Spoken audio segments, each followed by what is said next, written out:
everyone to the ecosystem track. For those who've been here before, you know that we never filled this room like this before. So we did the extra mile here because it's going to be a super interesting, like all the events that we're doing, but this one is really extra special. So welcome, I'm Enya, I'm Head of Communities at Winter Circus, and I'll be your host for these few hours as well. And maybe I'm also curious, so I want to start with a question. Perfect. Okay, technicalities. Who's never been to the Winter Circus before? Okay, yeah, okay. And who joined us at the AI Day last year? Okay, so a lot of familiar faces coming back, so awesome. This track is new. It's a track for founders and builders. It's a collective deep dive into Europe's AI opportunity and what it means for all of us. It's builders, actually, yeah, for founders and builders. We have 8 speakers. We have 1 panel even, and so we have a very sharp timing. And so we're going to kick off.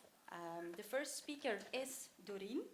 Doreen is CEO of Winter Circus. She's been building Winter Circus for the past 3 years. One of, for those who've never been here before, it's one of Europe's emerging tech ecosystems right here.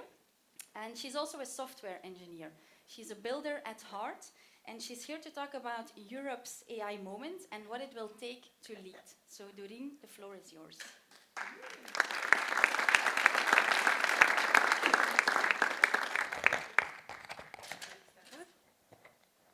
Sta nog niet aan? Ah, perfect. Top. En dan is de klikker. De max. Ja. Alright, dat is mijn eerste slide. Hi, thank you Enya. Welcome everyone. As Enya said, I'm Doreen. I'm the CEO of Winter Circus since April 1st. No joke. And I'm here together with you to kick off this track. They asked me to kick it off, keep it short, punchy, set up the vibe and the ambience and the sentiment in the room. So that's exactly what I will be doing. What better place to talk about Europe's AI future than here, I would say. Let's kick it off with one statement. Europe is not going to win the AI race just by copying Silicon Valley.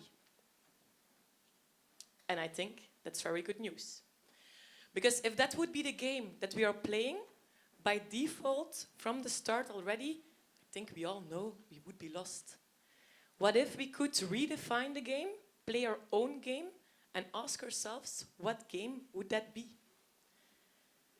We all know the narrative. US, it's speed and capital. China, it's scale and control. Europe, regulation, fragmentation. We all know it, this narrative. For me today, that's perception, because I want to talk to you about what is Europe's reality. In reality, Europe is already quietly building. Last year, Deal Room came out with these numbers, these figures, this graph, so it's probably known by most of you. But for this keynote, for this talk, I thought it would be very interesting to highlight the European and the UK cities on this graph. Paris, London, Stockholm and Munich. By scale, when we look at the top outperforming tech ecosystems worldwide, we are already in the room. And per capita, the view and the message I'm bringing to you becomes even more interesting, because then 50% of the number one tech ecosystems worldwide is already here, including Ghent. It's from Mistral in Paris to Lovable in Stockholm, 11 Labs and Fixer in London, to our very own city of Ghent with Aikido and TechWolf and many, many more, which are no exceptions. It's the early beginning. It's early signs of something bigger that is being built in Europe and a momentum that we're all feeling. And I think I can speak for all of us by saying we don't have a talent problem. Today will be clear with AI Day, it's not a talent problem. Some might say it's a capital problem, others might say it's not. I think it can be fixed, whatever capital problem there is. But we do have a narrative problem and a storytelling problem. In the race of AI, in the meantime, the truth is shifting and the power is shifting. Where? Towards trust. So that game, earlier I was mentioning, what game we could play, maybe it's the one of trust. What better place to mint the future currency, which is trust? Whatever we've been seeing, GDPR, ethics, compliance, we all know it, we all feel it as a burden, as a disadvantage. Sometimes it is, sometimes it isn't. But let's turn it around and maybe it could be just our advantage in this race. And maybe it just could be our unique selling proposition while building the best teams, the best companies, the best models. We'll be all doing that, but while building the most trust. I've been mentioning the AI race and race. And to be totally honest, I'm not so sure if it's a race because AI is here to stay.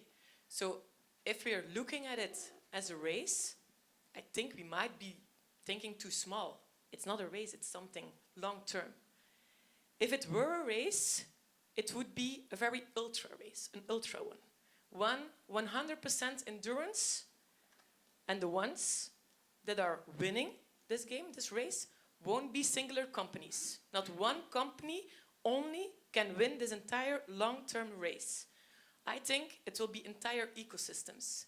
It will be the strongest companies aligned with the strongest investors, with regulation, with policy all together, with R&D, academia, even the city infrastructure, all of this. The strongest and the most aligned one are the best ones who are bulking up to win this race.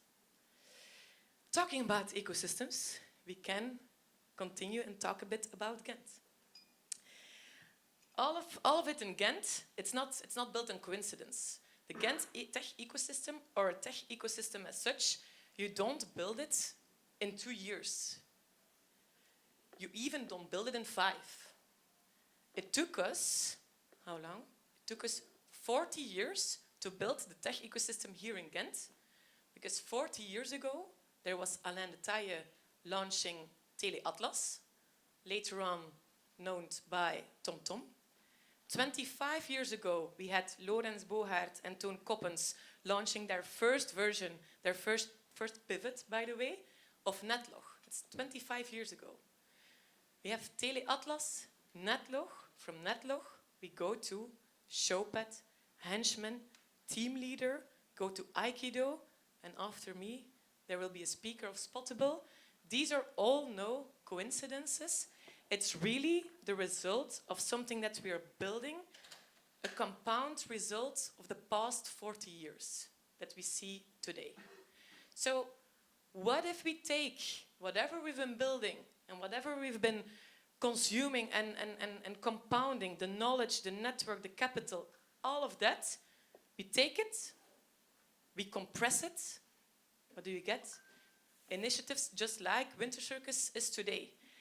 It's a platform, a physical place, it's a network, it's a campus, whatever you want to call it. But let's call it one thing for sure. It's an engine to accelerate whatever we're building in Europe. To build it bigger, bolder, better, more ambitious, whatever. Other initiatives, just like Project Europe, are the same. Same thing, same ambition, same history, same rich history and knowledge and talent in capital, together with Harry Stebbings. Closer to home and recently launched, you have 100 In, launched by former founders of Henchman, Jorn van Isakker and Gilles Matelin. All of these initiatives, let them and let us at Winter Circus be the years and years and years, the compound of whatever we've been building. To do what?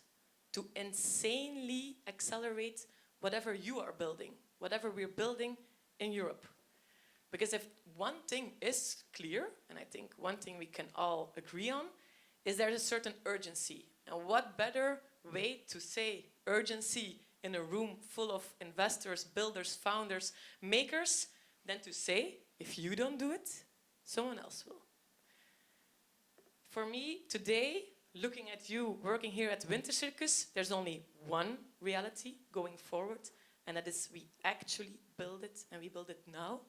And what better place to do so than here at Winter Circus. Thanks.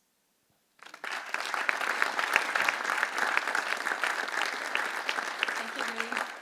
Talking about the Winter Circus is perfect.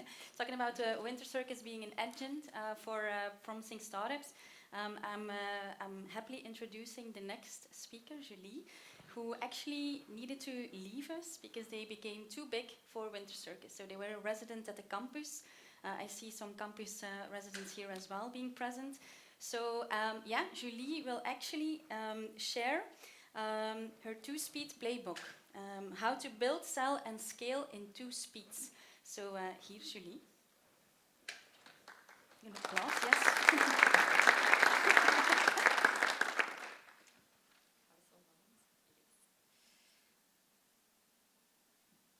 Hi, so I'm Julie. I'm the co-founder of Spottable. Apparently, to a lot of TV interviews, I'm the CTO of Spottable. That's why I'm here today to talk about AI. No, that's not true. I do everything commercial. I do everything ecosystem. I do everything revenue-wise. I'm not technical at all, but I can give you a playbook about how we build, how we sell, and how we scale at Spottable. And of course, AI is a big part of that nowadays. But I'm also going to give you a few learnings about what not to do. I think at Spottable, we throw a lot of advice we get about selling, scaling in the bin. We do everything our own way, and it works. We don't have a lot of focus. That's why 2 speeds. We do everything at 2. When we start one thing, we start another. But that's how we start building very fast. So we have an amazing team, but we only started last year. So last January, we started. We were in the Winter Circus in the first batch of the campus. And in 1 year time, we grew our team to over 20 people. This year, we are adding that up again. And that's how we go very fast, very quickly, but it's also needed in this age of AI, of course. So we have an amazing team. My co-founders, Sebastian and Pitrian, who are way more technical than me, can give you a deep dive into our tech even more. But for those who don't know yet, we are an AI construction company. So we are building very, very fancy software for a very fancy, old-fashioned industry. So we're in the sexiest industry that you can imagine, roofing. So our software is a software that makes 3D models of every building, industrial, commercial, residential. And we calculate the surfaces, we calculate all the measurements, and we calculate which kind of materials do you need for that renovation, which kind of margins, which kind of prices. And we combine all those parameters into one platform so the roofer can sell more. Who's our target audience? Very important who to talk. We are a very innovative company. We make very fancy software, but our user is a roofer. So think about all the stereotypes that you have about roofers, and they are true. That's who we are selling to, and that's why it's very important to always know in the age of AI who is your customer, who you are doing it for, which impact does he need to make. So how do we thrive in this SaaS apocalypse or even in the AI apocalypse? And how can we build innovative software and keep being faster than the rest? So how do we build in 2 speeds? How do we sell in 2 speeds? And how do we scale in 2 speeds? And I'm going to give you a very fast playbook in 10 minutes about how we do it at Spottable. So first, building. So we are making measurements, quotations, material insights for the roofing company. And how a lot of people perceive us and a lot of advice that we get is these 2 kind of things. And this is our first 2-speed playbook that we don't do, but we have our own take on it. So a lot of people think AI nowadays, product AI, it's co-pilots, chatbots, and chat interfaces, LLMs, wrappers on top of software. We don't have anything of those. So we have our own IP, our own AI models, our own calculation engines, and we don't use anything of that. On the other side, they say, yeah, we have a team of 5 people, and the rest, we have 10 AI agents in place. Done that, tried that in a year's time. If one AI agent calls a roofer, I think we will never sell our software anywhere. AI agents is also a very cool term, but how do you put that into practice when you have new software and a new way of selling? You need to build trust, and agents, even in the product playbook, even in building your software, if you can make them more accurate than we do, please come say how to do it, but we notice our own models are far way more accurate than that. Plus, you're building your own product IP mode that nobody can hack super fast. So we don't do that. We have our own AI in the product. And we also do the agents. So we are very more like automating our own processes. Vibe coding, it can be vibe coded, but really functional, task per task, and doing our own thing. So we make 3D buildings, we make roof measurements, we do probability scores, we work together with distributors to calculate prices, we work together with manufacturers globally to predict which kind of materials are needed to do this kind of renovations, and we do all that on our own basic IP. So each layer has our own IP, and there's only one thing that we do, and it's material intelligence that we use LLM parsers for. All the rest is our own IP, all the rest are our own patents even. So we are building a product mode, even when everybody nowadays says, you don't need to hire 10 engineers, just vibe code it. Like, we don't do that. We have our own IP, we're building our solid product mode, but we use AI, we use the LLMs, we use the wrappers where it's necessary, where it's useful, and where it can be correct. Just a fun side note, in the beginning we did our calculations with LLM or quotations. There was not one accurate thing, not once. So we had to, like, after 2 weeks on the market, we pulled it up again because it was just not accurate enough. So we are not these guys, but we are Gary. And why is that? Because timing is everything. So as I told you, we've been building since last year, January. So we were pre-seed, we did our pre-seed round, we do our seed round this year. That means we are going very fast, scaling very fast, but you need to know when to do what. Like, I'm all for an agentic automatic approach, but our customers are roofers. We are a pre-seed company. You have limited resources, you have limited time, and you need to build trust along the way. If you don't test, if you don't talk to your users, even if you can use vibe coding, if you can use a lot of Claude to help make functionalities faster, you don't have the time to win the trust if you don't talk to those users in real time. So you need to know when you need to do what, but also know the fact that we are not like 10 years ago when you have time to go from ID stage to test to grow to expansion. We are 1 year in, we're doing still things from last year in our ID phase. We're doing a lot of testing along the way, both in building and in selling.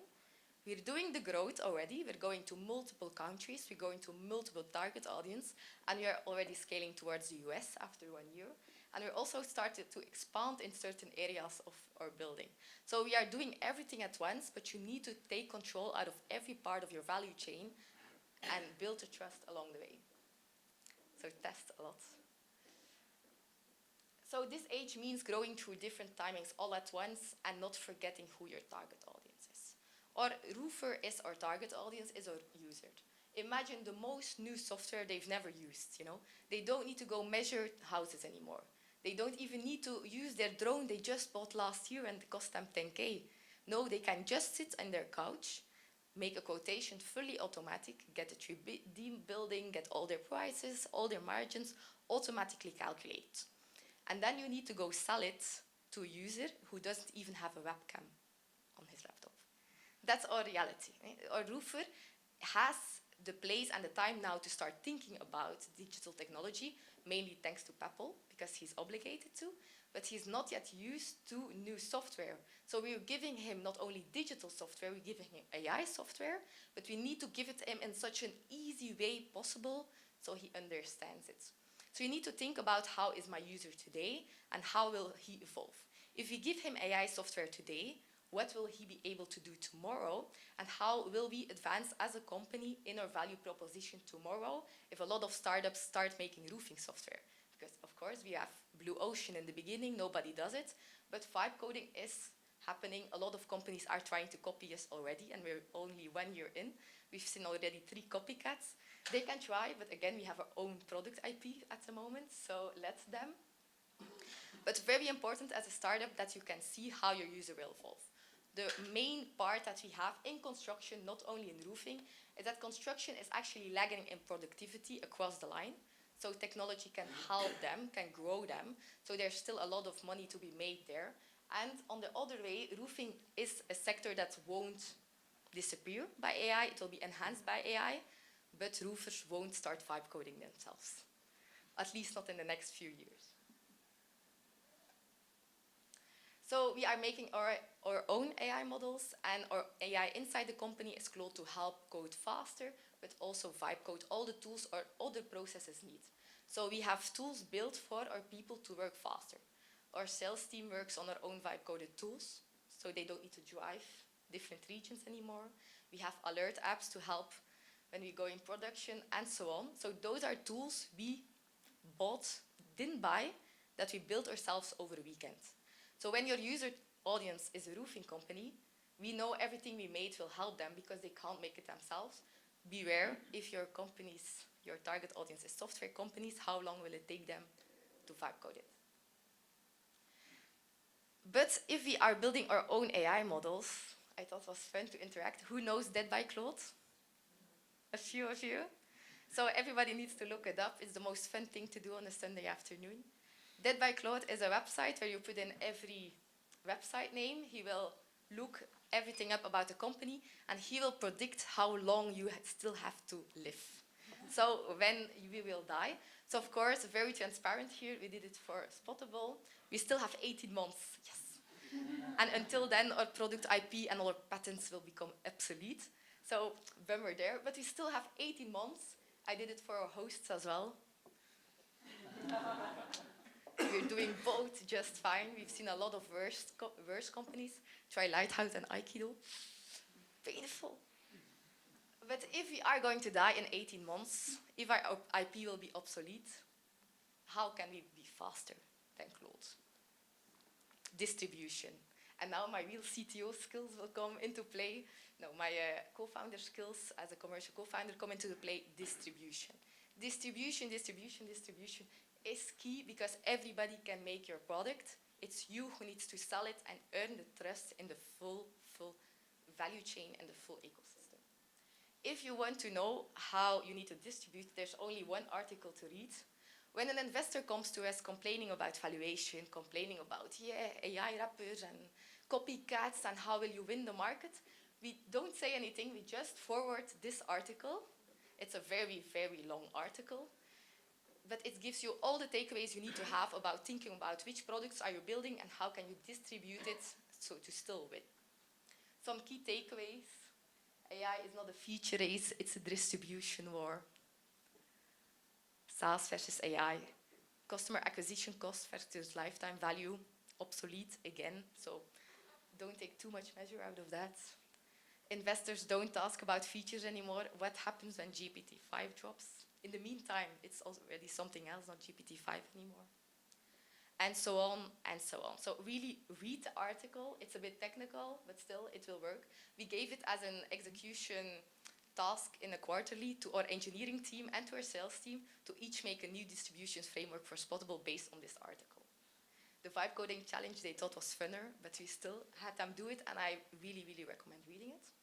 But distribution is key, because if you grow too fast, you burn your money way too fast, you know? If you grow too slow, you're commoditized and a copycat is going to steal your market. So distribution is key, and that's why at Spottable, not as a CTO, but as a CIO, we have two speeds of selling. So how do we sell? User versus buyer is very important to us. Our user is the roofing company. But everything is going so quickly, you know? We need to sell faster, grow faster, scale faster. But our users don't have a webcam, so we can't even do a sales call online. So we started doing field sales. We drive to them, we sell to them, we get the trust.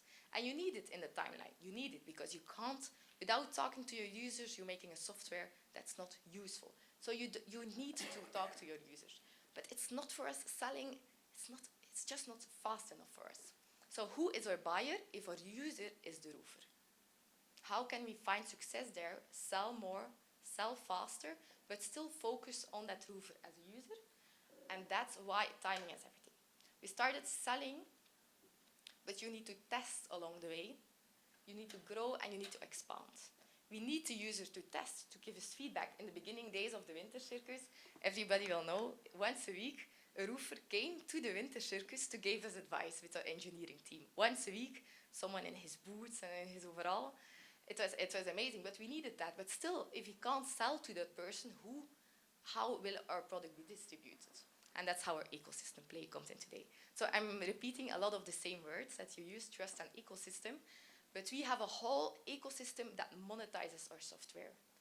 the user remains the roofer, but we use every part of that value chain to make money for us, even if we only have one software. So in what we're building is a quotation. Basically, we do a lot of fancy stuff, but at the end of the day, the value is in the quotation. So what's in a quotation?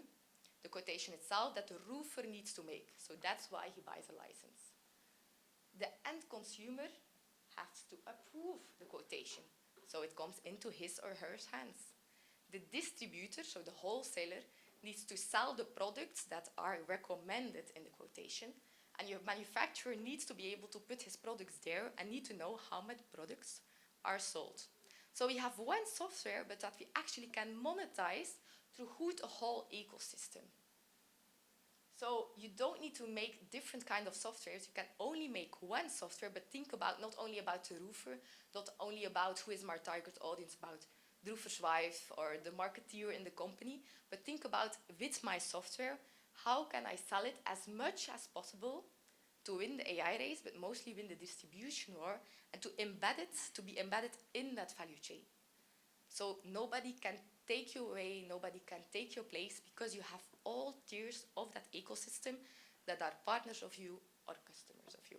And that's what we did with Spotable, and that's why we are growing so quickly, because we are embedded in the full ecosystem. And that's actually how we scale as well. So we are expanding for a year, we are selling for a year, and then we say, how can we go quicker? We've already done enterprise deals, we've done roofer deals, we do distributor deals. We are in France, Germany, Poland, but still very distributed markets. Each market has his own companies, his own CEOs, their own C-level, their own budgets. So how can we scale across multiple countries at once without needing to do it country by country? And then, of course, we go to the States. The fun thing about Spotable is that we again have only one product. It's this exact same product, only the geolocation and the address system we need to fix, of course. But it's again the same product, it's just another business model to monetize it. So in the US, the difference is in the US with roofers, is they are way more modern. They already use software. Everything is miles away from each other, so you don't need to do field sales. They put their credit card, they hang it to your website, and they start selling. So the software remains the same. The approach of scaling and selling is just different. And then we're using product-led growth because there the audience is ready for it. Same for suppliers and distributors. In Europe, you have 10 distributors, big ones per country. There you have 2 big ones across whole the US. So integration-wise, again, very easy. But if you think US is one big market, also wrong. But if you can handle France, Poland, Germany, and Belgium, of course, and the Benelux, then you can handle 4 different cultures in the US. Because in Belgium alone, if you think about Antwerp, Limburg, the Netherlands, West Flanders, and East Flanders, it's just the same, right? We all know who's who. And it's just the same in the US.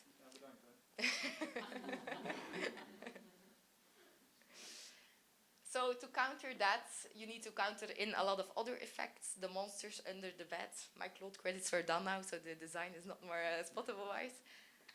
We are doing, again, the same approach, the same software, but a different business model approach. So we do product-led growth, and again, the ecosystem play to be embedded and to win in the US as well. And here, of course, to make the circle round, we're not Gary anymore. So in the Europe timing, we need to be Gary. There we can be these guys. So here you can do your full agentic approach because the target audience is there and the timing is already there. So 2 speeds to do everything, but we have only one goal to win. And that's how we close out this presentation. Thank you.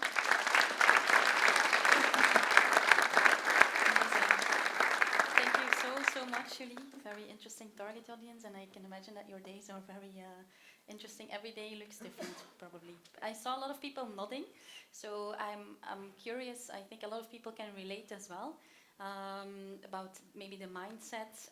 I'm curious to allow some space for questions, since in the beginning I mentioned we have a very sharp timing. We still do, but we have 10 minutes for questions, so we have more than time enough. You will get to ask your questions to Doreen, by the way, after the break. She will come back, so that's great news. But yeah, who has questions for Julie? Yeah, very clear. Voilà. Yes.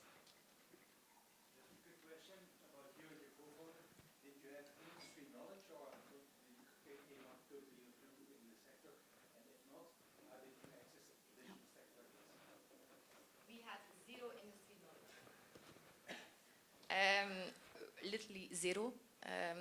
I had never even done a renovation before. And Sebastian is there, he can say it for the same, I think. We had zero industry knowledge. We came into the product market fit by chance.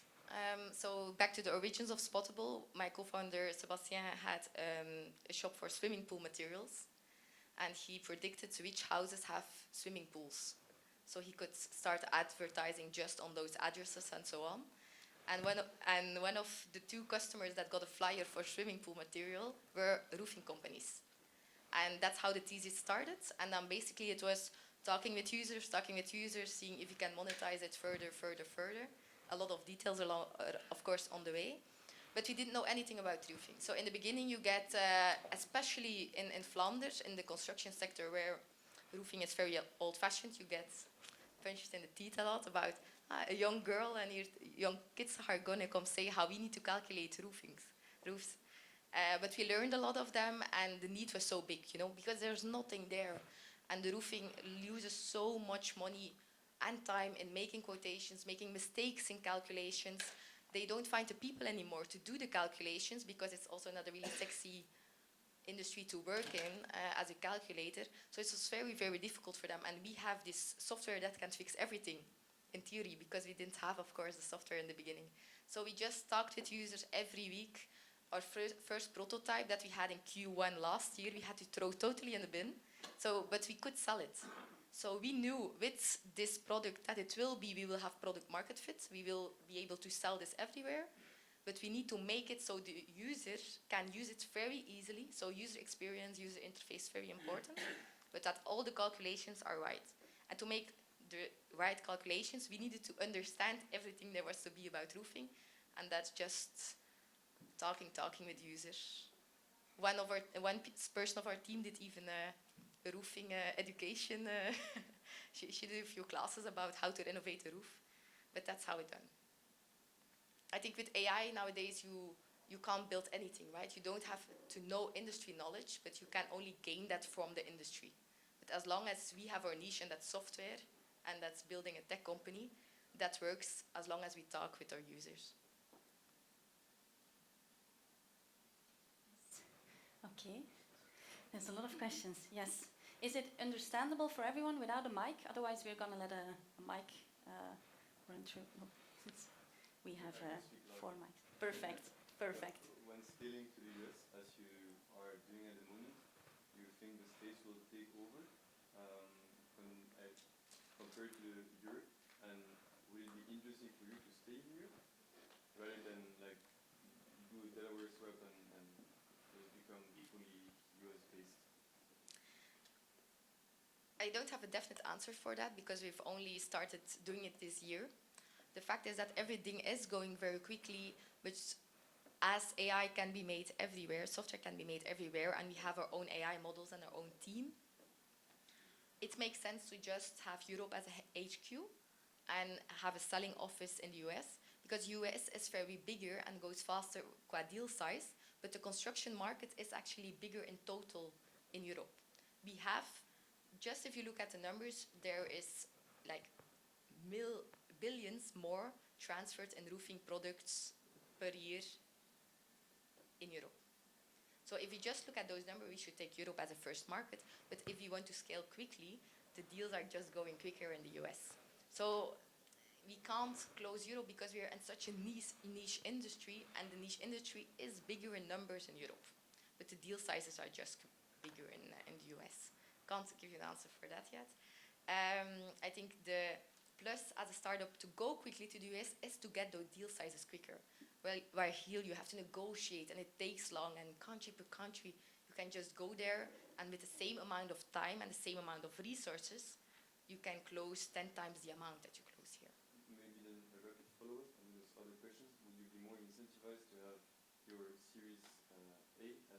website be backed by US-based VCs?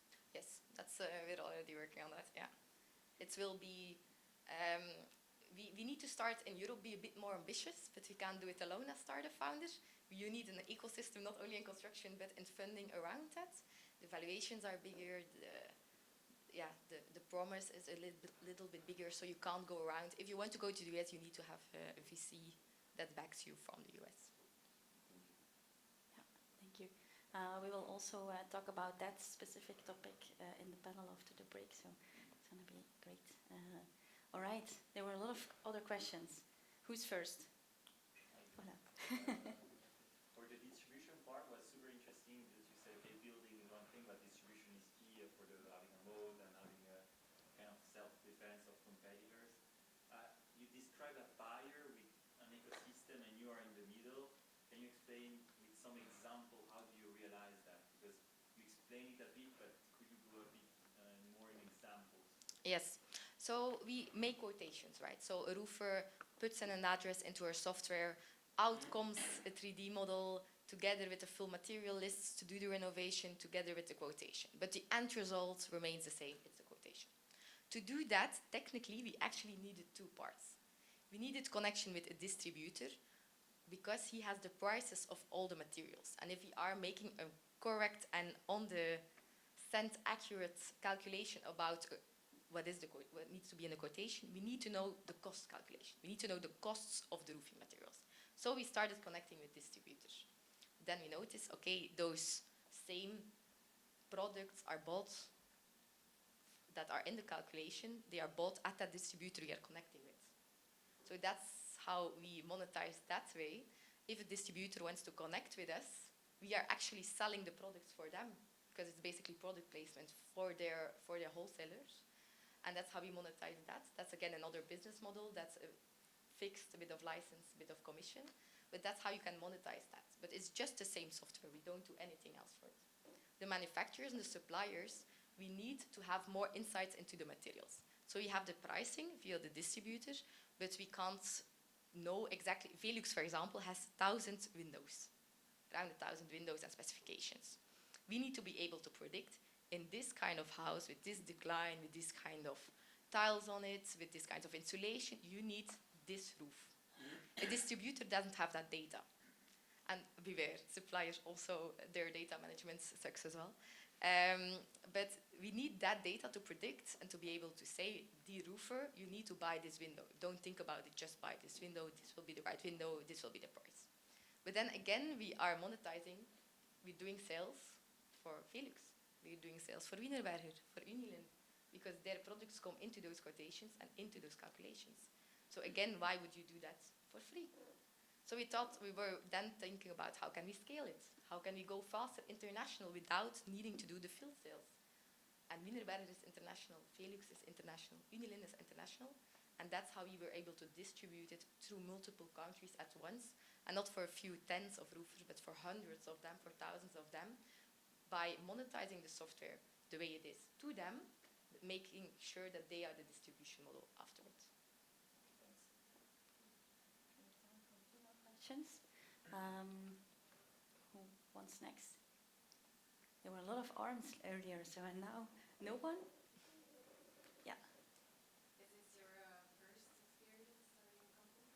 No, it's the second. That's, I think, why it's from me and my co-founders. It's all our second company. I think that's a bit where the maturity maybe also comes from, or the dare to do it. It's doing with a lot of confidence and trying to overlook certain things, mistakes that you already made in the past. But it's definitely today, with the whole AI thing, there's so much possible. You can go so quick. It's fun to do it the second time. Okay. Yeah. With doing everything in 2 ways, aren't you afraid to spread yourself too thin or lose focus sometimes? I think that's one of the things that we do different and that everybody says we need to do. Everybody says focus, right? Last year when we said we were going to start a company for roofers, they said, they always say, do a niche. Take a niche. And then we said roofing, and they say, no, that's too small. The market this will never take off. And we said, no, we see market here, and we can then expand it later on. But that was then too small. That was too focused. But we said, no, we will take that focus. And then the other way around, spreading yourself too thin, it's not possible today anymore because you need to go so fast. If you would focus purely on one player at a time, then you have only one time to do it. So 1 year, 2 year, 3, if you do everything linear. But you can't do everything linear anymore because otherwise someone else will come and pass you by and do your products, make your products also, and just do the other way of distributing it. So you need to be able to handle, and because of AI and because of processes, you can do that. You can handle a lot at the same time, but you can't think linear anymore. You can't think, what do I need today? So we will have that tomorrow. You need to think about, how can I do this? So the day after this, I have 3 things already. So we don't try to think linear. We think about, if we want to grow, maybe we want to be the next unicorn, we want to grow to 100 million ARR, roofing alone isn't going to cut it. Field sales is not going to cut it. Distributors is not alone to cut it. Suppliers alone is not to cut it. Europe alone is not going to cut it. So how can you now already not do it linear one by one, but how can we do it all at once to just push forward a little at a time? I don't say it's for every industry and for every startup the right way, but for us, it's made sure in 1 year time, we grew our revenue substantially. We grew over 20 people. We grew our valuation a lot. And that's why we are in the US already, because we started doing the whole ecosystem play from day one. So I would think, at least in the beginning, why should you focus? Because you need to test, you need to validate, you need to experiment. And if you focus, you can only do one experiment at a time, then another one. But then you've lost all that time to see what works. So I would validate and test a lot of possible. And if one way is not possible, then you still have your 2 that you can keep on pushing. Amazing. Thank you so much, Julie, for sharing your enthusiasm and your insights.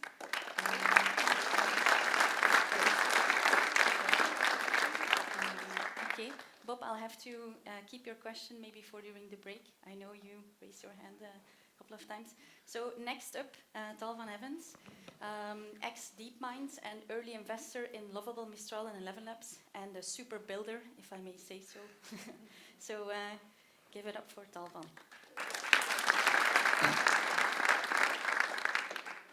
Thanks for the kind introduction, and yeah, it's a pleasure to be here.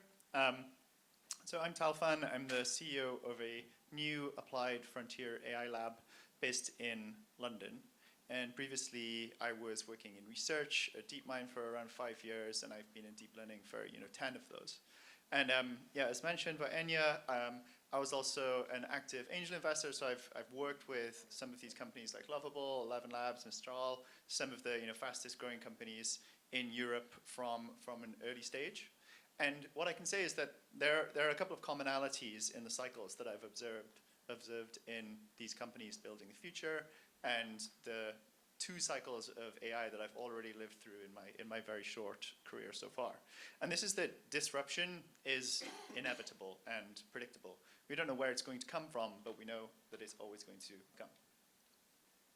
And this talk is really about that. So it's about a history of innovation, a history of disruption, how new capabilities become economies, and whether Gen AI-based models that we have today are going to be the first technology that actually breaks that cycle.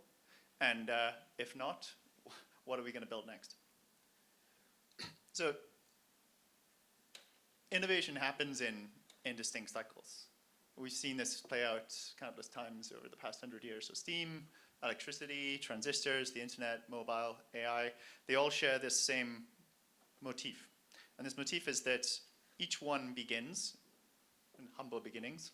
So some very low-key incubation period that moves very gradually and usually almost definitely goes unseen by the incumbents, so the dominance of the existing frontier, followed by rapid growth and ultimately saturation and a diminishing in returns. And what is also notable about these cycles is that in each new cycle, the incumbent, so the leader of the previous frontier, are almost always absent in the next one. And this is called, in economics, the innovator's dilemma, right? And the standard story of the innovator's dilemma is that as a company or technology finds extreme PMF, there is increasing pressure to exploit, and it becomes increasingly difficult to continue to innovate. But I think there's a deeper reason why this could be true.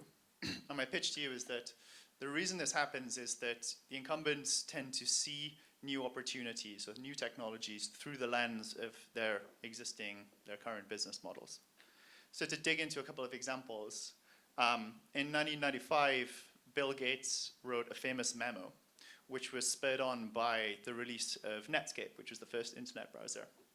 Now, Bill Gates saw the potential of the browser for opening up new kinds of businesses and new websites, and successfully rallied Microsoft to build Internet Explorer 5, which defeated Netscape. Now, despite the fact that they rallied and won the browser war, they missed the bigger opportunity. And the bigger opportunity was not that the browser was the platform, but that the internet was the platform. So search, marketplace businesses, which led to some of the biggest businesses of the dot-com era, Microsoft was largely absent. And they missed out on building search for themselves because they didn't understand that this new platform would demand a completely different kind of technology. So in this case, a way to organize the information on these networks. And of course, today Bing is a footnote in the history of search. Even more recently, AI was stuck in a similarly myopic vision of what the technology could be. So when I started working in machine learning almost 10 years ago, AI was really called discriminative AI. And this was about building models that could classify, they could rank, they could extract. And these really defined our vision for how we could use that technology and what that technology could become. And of course, it wasn't until 2020 that we had generative models and LLMs, and they completely redefined the way that we understood how AI could be used. Now, to echo the Microsoft story, Google infamously developed the transformer and early language models before OpenAI made them available to the public. So what was the reason that they didn't capitalize? Well, again, they were more focused on building discriminative AI so that they could improve their existing solutions, things like search and ranking, and missed out on the opportunity to really delve into these new kinds of interactions, these new kind of products like chat and coding agents. I think the question on everybody's lips today is really, will generative AI and the base models that we have today be the first technologies that break the cycle? Will they be the first technologies that continue to eat up into the stack? Now, historic precedence tells us that this is not the case. Electricity, semiconductors, the internet, these were all, in effect, utilities, right, that were seen as having the potential to eat up into the stack above. But what happened was that these technologies consolidated one layer and built a platform upon which an even bigger layer of applications that plug this technology into the real world was built. So for electricity, it was light bulbs, consumer electronics, and the digital world that we have today. There is this idea in statistics which is called Goodhart's law. And Goodhart's law tells us when a measure becomes a target, it ceases to be a good measure.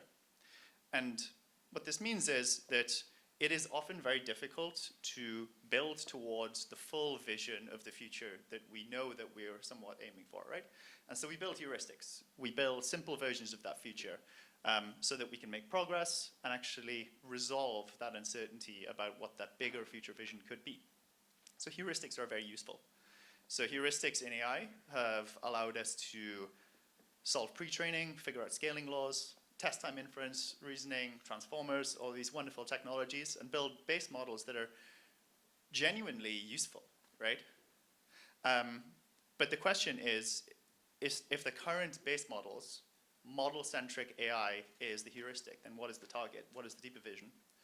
And so at Cursive, we are building for what we see as the bigger vision, which is really a future where humans and AI interact in a seamless way, so where AI is really plugged into society, into institutions, into businesses, in an integrated way. What we're saying is that AI really needs a middleware layer. So the promise of the base models was that by training on diverse evals and satisfying diverse benchmarks, we would get these models that generalized into any application. And the reality is that this hasn't really played out, right? So why is this the case? Well, if the base models today could form the core, the cognitive core of AI in the future, then the frayed edges, right, the part where AI meets humans in the real world is messy, and it's a structurally different problem from the ones that the base models are optimized for. So cases like enterprise software, where you have multiple users interacting and bringing context from outside the platform, physical businesses where you have people interacting with AI, and institutions where you have sort of complex coordination problems and real-time constraints. Our pitch is that we need a middleware layer, a new type of infrastructure that allows us to connect these generally useful base models into real-world use cases. And so here's some rough back-of-the-envelope statistics from Guru Shalal at Lightspeed, he's partnered there, which really tell this story, right? We're seeing huge adoption in certain areas like coding agents, like chat. Now these are domains that, roughly speaking, are self-contained. Input and output context is very well defined. It's very easy to capture most of the data that you need to actually operate. And generally speaking, the rewards or the feedback that you get is clean and easy to measure. Now, 99% of real-world applications, the rest of the market is not like this. It's messy. You don't know when your model is doing something correctly, right? These are what we would call unverifiable domains. And this is really where we need a different kind of infrastructure. And what we really need to build this layer is a combination of three things. So what we need is to build a layer that has the ability to learn on the job, the ability to represent the environment where it's actually being deployed. And crucially, we need to build tooling on top of this layer that allows that AI, self-improving, to be interpretable, auditable, and observable by the humans that are actually putting it into production. So you can see on the slide, we talk about this first part, which is really, yes, this continuous self-improvement. Pre-training was really about taking static scraped data and optimizing it offline for offline benchmarks. It's a very different problem to the problem that we're facing today, which is really how do you learn from real-world signals? How do you do this on a continuous basis? The second thing that I mentioned is about building persistent memory or simulations of the environment. Now, these things are useful for two reasons. So the first is that learning online from the real world in real time is a notoriously difficult problem. As I mentioned, these domains have often noisy feedback. The feedback cycles are very long, and sometimes they're hidden. Sometimes you have to do a lot of work to uncover the feedback. We decouple this into two sub-problems that are easier to solve by themselves. So the first sub-problem is we build effectively world models of software or world models of businesses. Now, our agents in the self-improvement cycle are able to use these simulators to quickly iterate, to quickly test ideas before putting those ideas into production. And this is where the ideas meet the real world and get the true validation. And of course, the second sub-problem there is how do you make sure that your simulators are truly representative of your environment on a continuous basis? But the second point here is that world modeling is a form of memory. And memory is not about storage, it's dynamic. Memory allows us to play backwards and then play forwards in time. And at Cursive, we believe that this ability to play forward in particular is going to unlock a new type of generative AI. And this type of generative AI is one that can anticipate the future and prepare for the future in a way that current models, which are very reactive, right? They don't do anything unless you're actually interacting with them, fundamentally can't do. And the third part that I mentioned that really brings these two things together and actually makes deploying this infra into the real world possible is this auditing and interpretability layer. As long as we have humans in the loop, and we will for the foreseeable future, we need these self-improvement processes to be auditable and interpretable by humans. It's all about accountability, right? A Belgian bank isn't going to put a self-improving agent into deployment and have nobody check over it. Ultimately, the behavior of that model needs to be accounted for.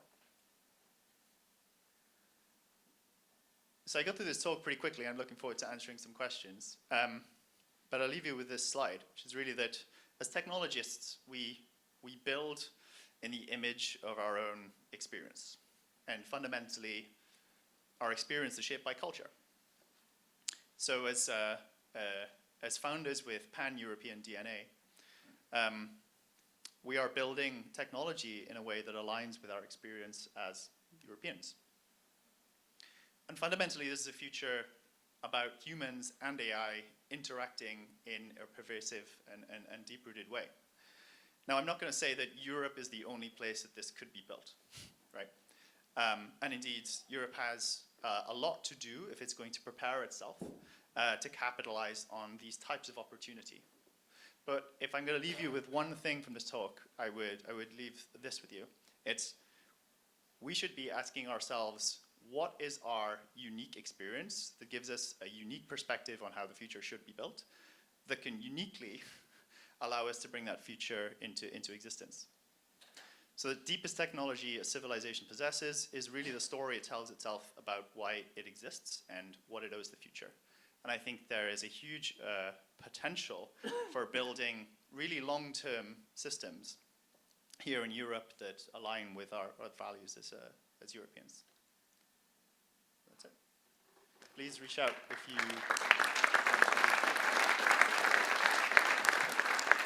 Yes, thank you, Talvan. Again, sharp timing, so we have 10 minutes for questions. Before we move into a break, how is everyone feeling? Good? Woo, yeah. Okay, great. Questions? I feel a bit obliged, Bob, to let you answer. Raise your question first because I could not let you. Yeah, perfect.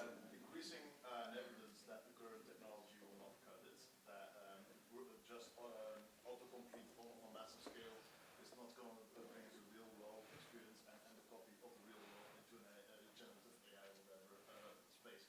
What makes you believe that this time you're not in a blockchain 2.0 scenario and this is a real transformation?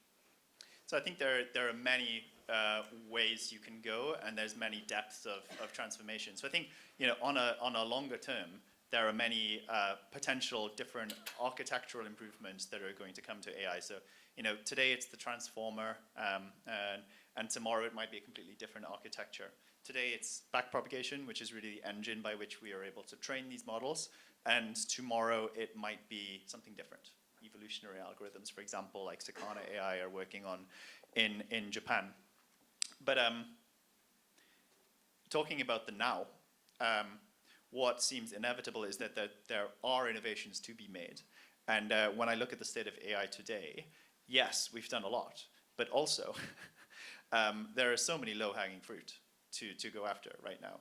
So it seems kind of crazy to me that we really don't have stateful models. We don't have models that truly represent their environments or really behave in the ways that humans do, right? So humans are very different to current LLMs, right? If I talk to ChatGPT, it's not doing anything until I actually ask it something. In contrast, we're constantly imagining the future. We dream of scenarios that might happen tomorrow so that we can prepare and actually act more effectively and quickly when those things happen.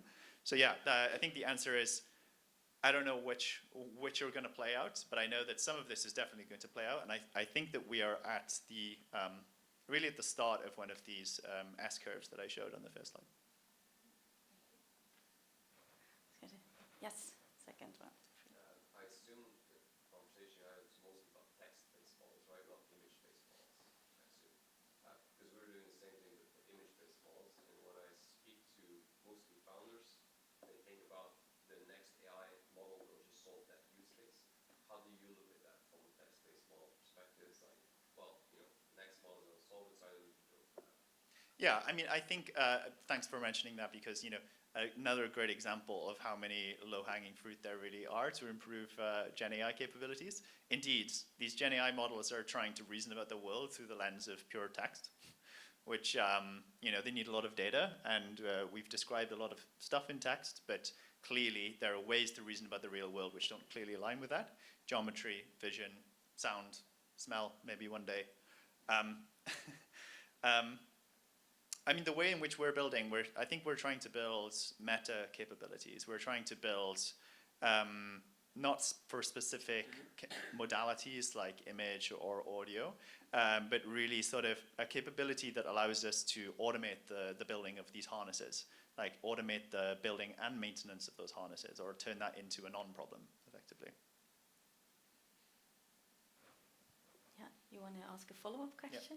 Yeah, just wondering, do you see more of, you know, what you're building, do you see it more in the US or in Europe, basically? Because I feel like there's a difference there. People are mentioning, like, building this type of technology. Yeah, I mean, market-wise, right, so the US is a huge market. I'm not saying that we're only ever going to sell in Europe.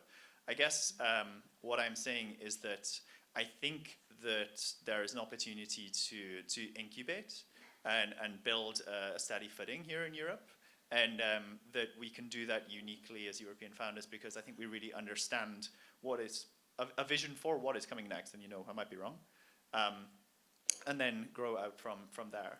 But I think, yeah, the talk is really about something that was mentioned in the intro talk. Should we be trying to copy the US, right? Should we be playing the pre-training game? And the pre-training game is about massive scale and coordination at that scale and huge capital expenditure. And I think the challenge to Europe is really, is there a different game to play? Yes. After investing in all those great companies and founders, what's like one thing you see as similar to all of them? Yeah, I think I wanted to capture it in this talk, but really, yeah. So I can go through them one by one. So, you know, Matty at Lovable, Matty at 11 Labs, from day one, saw voice not just as some addition that would allow you to overdub, you know, non-English movies, which was, you know, some limited version of what they built, but really as a communication method, right? The platform by which we could communicate with each other, but also with AI. And of course, it's about market timing. Now, Anton at Lovable, really, he was working at Depict before, which is an AI startup building tools for e-com. And Anton quit to build Lovable because he thought AI is going to make coding or software development obsolete by 2030. And so this was really the final opportunity to, as he calls it, build the last piece of software. Now, Arthur, I think, thinks of things through a different lens. I wouldn't want to speak for him, but he saw the potential for building, you know, open source based models. Now, I think what's true of all of these three people is that they really had a clear vision of something that was beyond the current frontier and shot for it with extreme conviction. When you mentioned potentially pre-training is the only game in town, of course there's fine-tuning, there's inference, there's tons of other things going on. But I think the question is, where will the value be captured, right? Is it in the foundation models? Is it in who creates the silicon? I think today NVIDIA still has 80% margins. Yeah. In your view, in which of these layers will value be captured? Probably in a few, but definitely not in all of them. Yeah, I mean, so just on the pre-training part, I mean, I don't think that pre-training is the only game in town. I think it has been the only game in town for the past 10 years. And we're very much exiting the era of pre-training and entering the era of post-training. Post-training is about, you know, fine-tuning and RL from real-world feedback in real time. And this is, I think, increasingly where compute is going to be spent, right? So we're like, one version of the future is that the bills that we pay to train these the GPT-5 or these base models, which are enormous, might end up paling in comparison to the compute that we spend over the lifetime of a model training it in deployment in situ for different applications. Where does the value accrue? Well, I think this talk, if anything, is a challenge to ask whether value actually accrues in the layers successfully above, right? So where did value accrue in electricity? Probably, well, the biggest companies in the world are companies operating in the digital world. So, Apple in a hardware case, and then Google, purely in software. So if we follow that precedent, I would say that the value should make its way up the chain. But I don't know the true answer. We have time for a last question. If someone wants to, yeah, Devi, go ahead. Yeah, because you're talking about value, I was just wondering, are you also thinking about how this can lead to other kind of economical models? Because in the end, now we're still talking about how it is today, but we're talking about different kind of future, different kind of way we can interpret the future, even go back and forth. How would, is there also talks, or are people busy with thinking about other kind of economical models?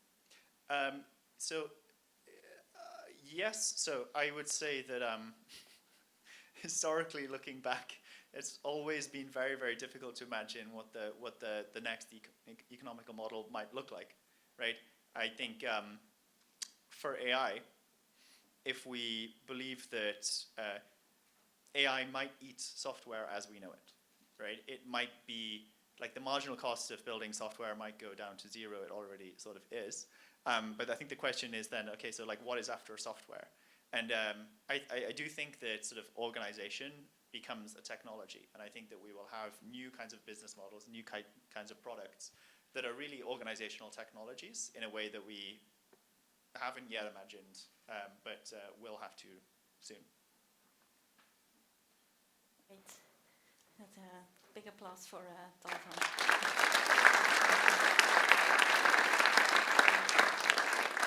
We're going in a small break to let some air in the room and into your brain.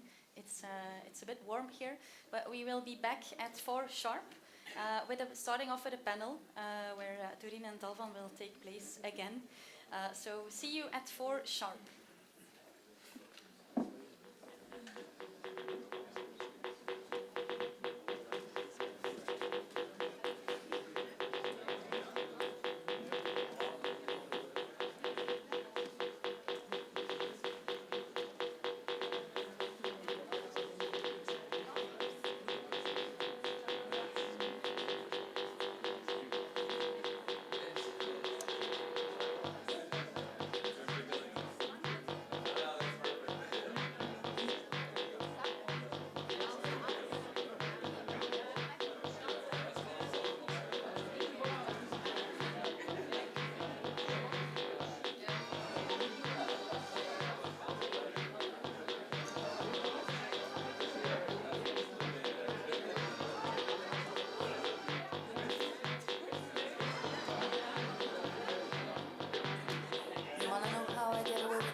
Smell you?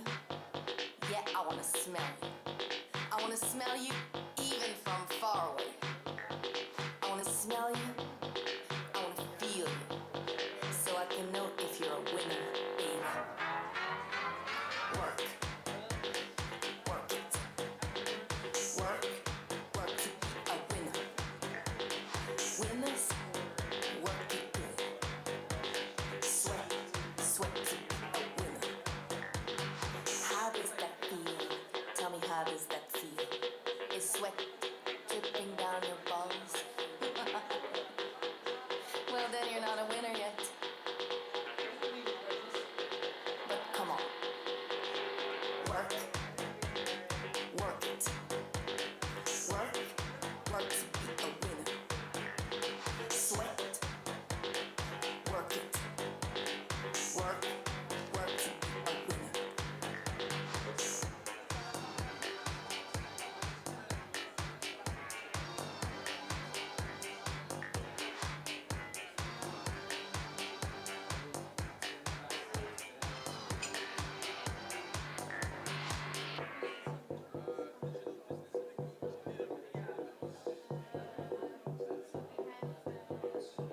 So now that we've got an understanding, I need to explain one last thing to you.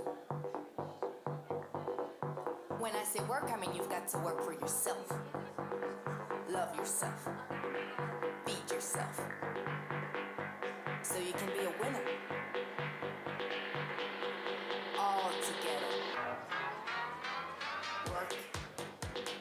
Work it. Work. Work to be a winner. Winners, work it good. Sweat. Sweat to be a winner. Work. Yeah, work it. Work. Work to be a winner. Winners,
Yes, great. Thank you for joining on time, and I hope you had some nice conversations. You'll have plenty of time afterwards as well. So I'm not going to reintroduce Doreen and Talvan because you already met them, and it's super nice that they're joining us again. We will have, again, a sharp timing, and keep on repeating myself, but 20 minutes for a panel, but we will make sure to have time for questions, for 1 or 2 snappy questions. So I'm putting it out there in advance. And next to Doreen and Talvan, we have a third legend that I would like to say. We have Julien. Julien is an investor at 20VC, project behind, or the initiative or investor firm behind Project Europe as well. Living in Paris, working in London, and spending a lot of time in our beloved city, Ghent. And he really likes it here, apparently, I think. So we'll find out during the panel, but I will invite you all 3 to take a seat and be comfortable. And I'm already going to start with the first question, redirecting to you, Julien. As you mentioned yourself, you like it here, and you like to spend quite some time in Ghent. If you look at tier 1 cities like Paris and London, what similarities do you see with Ghent? Yeah, so I like it here because I live in Lille. So it's very Okay. close. There's Not nothing in my line of work. There's nothing in Lille, so Yeah. I come to Ghent to see cool software people. So I was driving from Lille this morning. It's a very short drive. But yeah, London, Paris, and Ghent. What I see is 3 local software ecosystems in the making, growing very fast. You find great technical founders with the highest level of ambition and a real technical depth. You find finally great business angels, great VC funds locally, but also everyone in London is coming to Ghent at least once a month. You would not believe how many VCs you see in the Eurostar when you come here. And you also have exits. And so in Ghent right now, you start to see every piece of the ecosystem lining up one by one. It started with the first generation, their exits. The people who exited their companies, they became business angels, and then they helped great companies to be founded. And I spent a lot of time with TechWolf. That's why I'm here. I led the last round, and so I've seen that with them, but also with the new generation. So it took some time, but it's lining up nicely, and all the pieces are there. Yeah, great. If we zoom out, we talked about Ghent, we talked about Paris, London. If we zoom out on a European level, Talvan, I'm going to redirect my question first to you. What does Europe really need to build the muscle to compete in this AI race, or another race, like Doreen mentioned in her keynote? But what muscle do we need as Europe?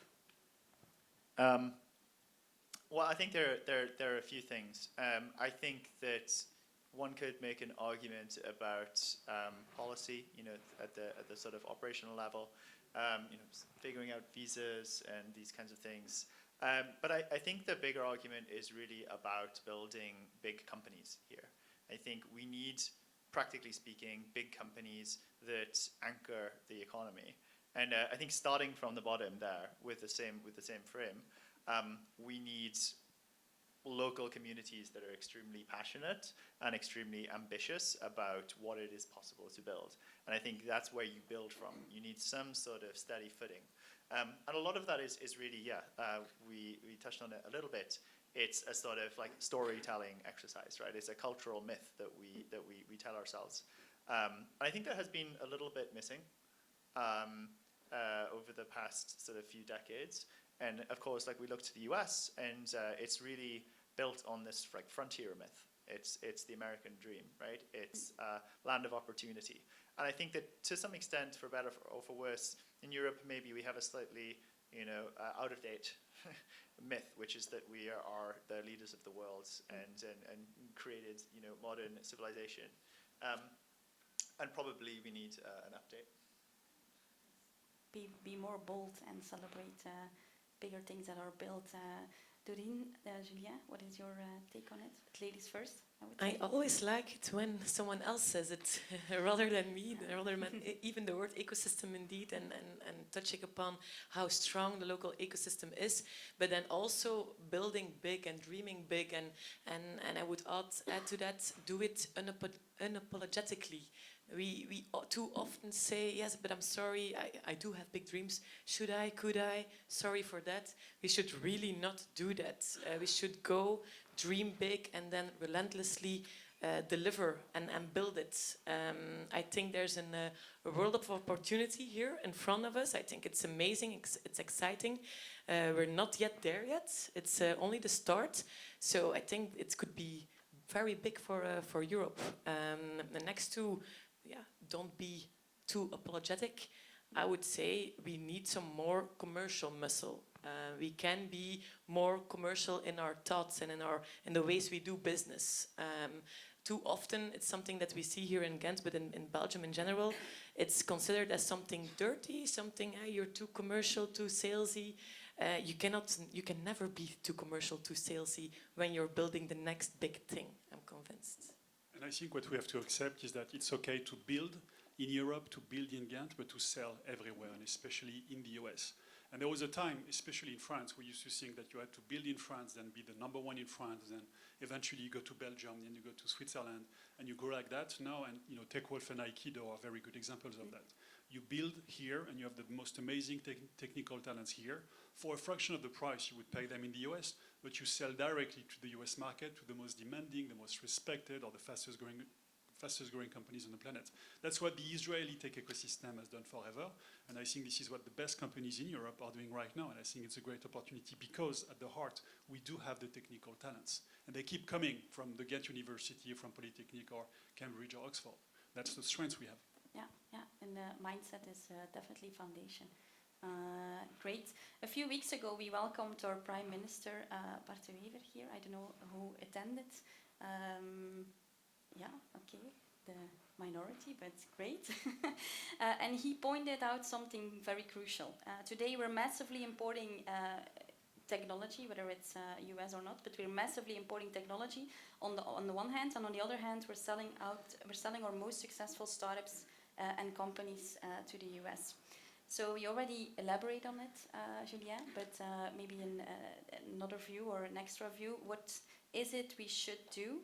And what we should not do in regards to the US.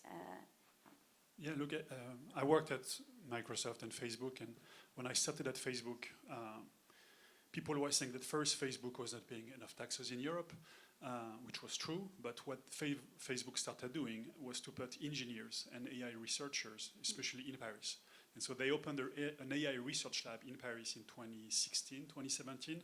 And trust me, it's much better than paying more taxes, because if you look at what happened thanks to that first research lab in Paris, many entrepreneurs, many great companies have been started by people who work there. So if I have one ask to the big hyperscalers and the big companies is to put more research people, more developers, more engineers locally, so that with time you start to see, again, more of an ecosystem and more people graduating. We were talking about Mistral.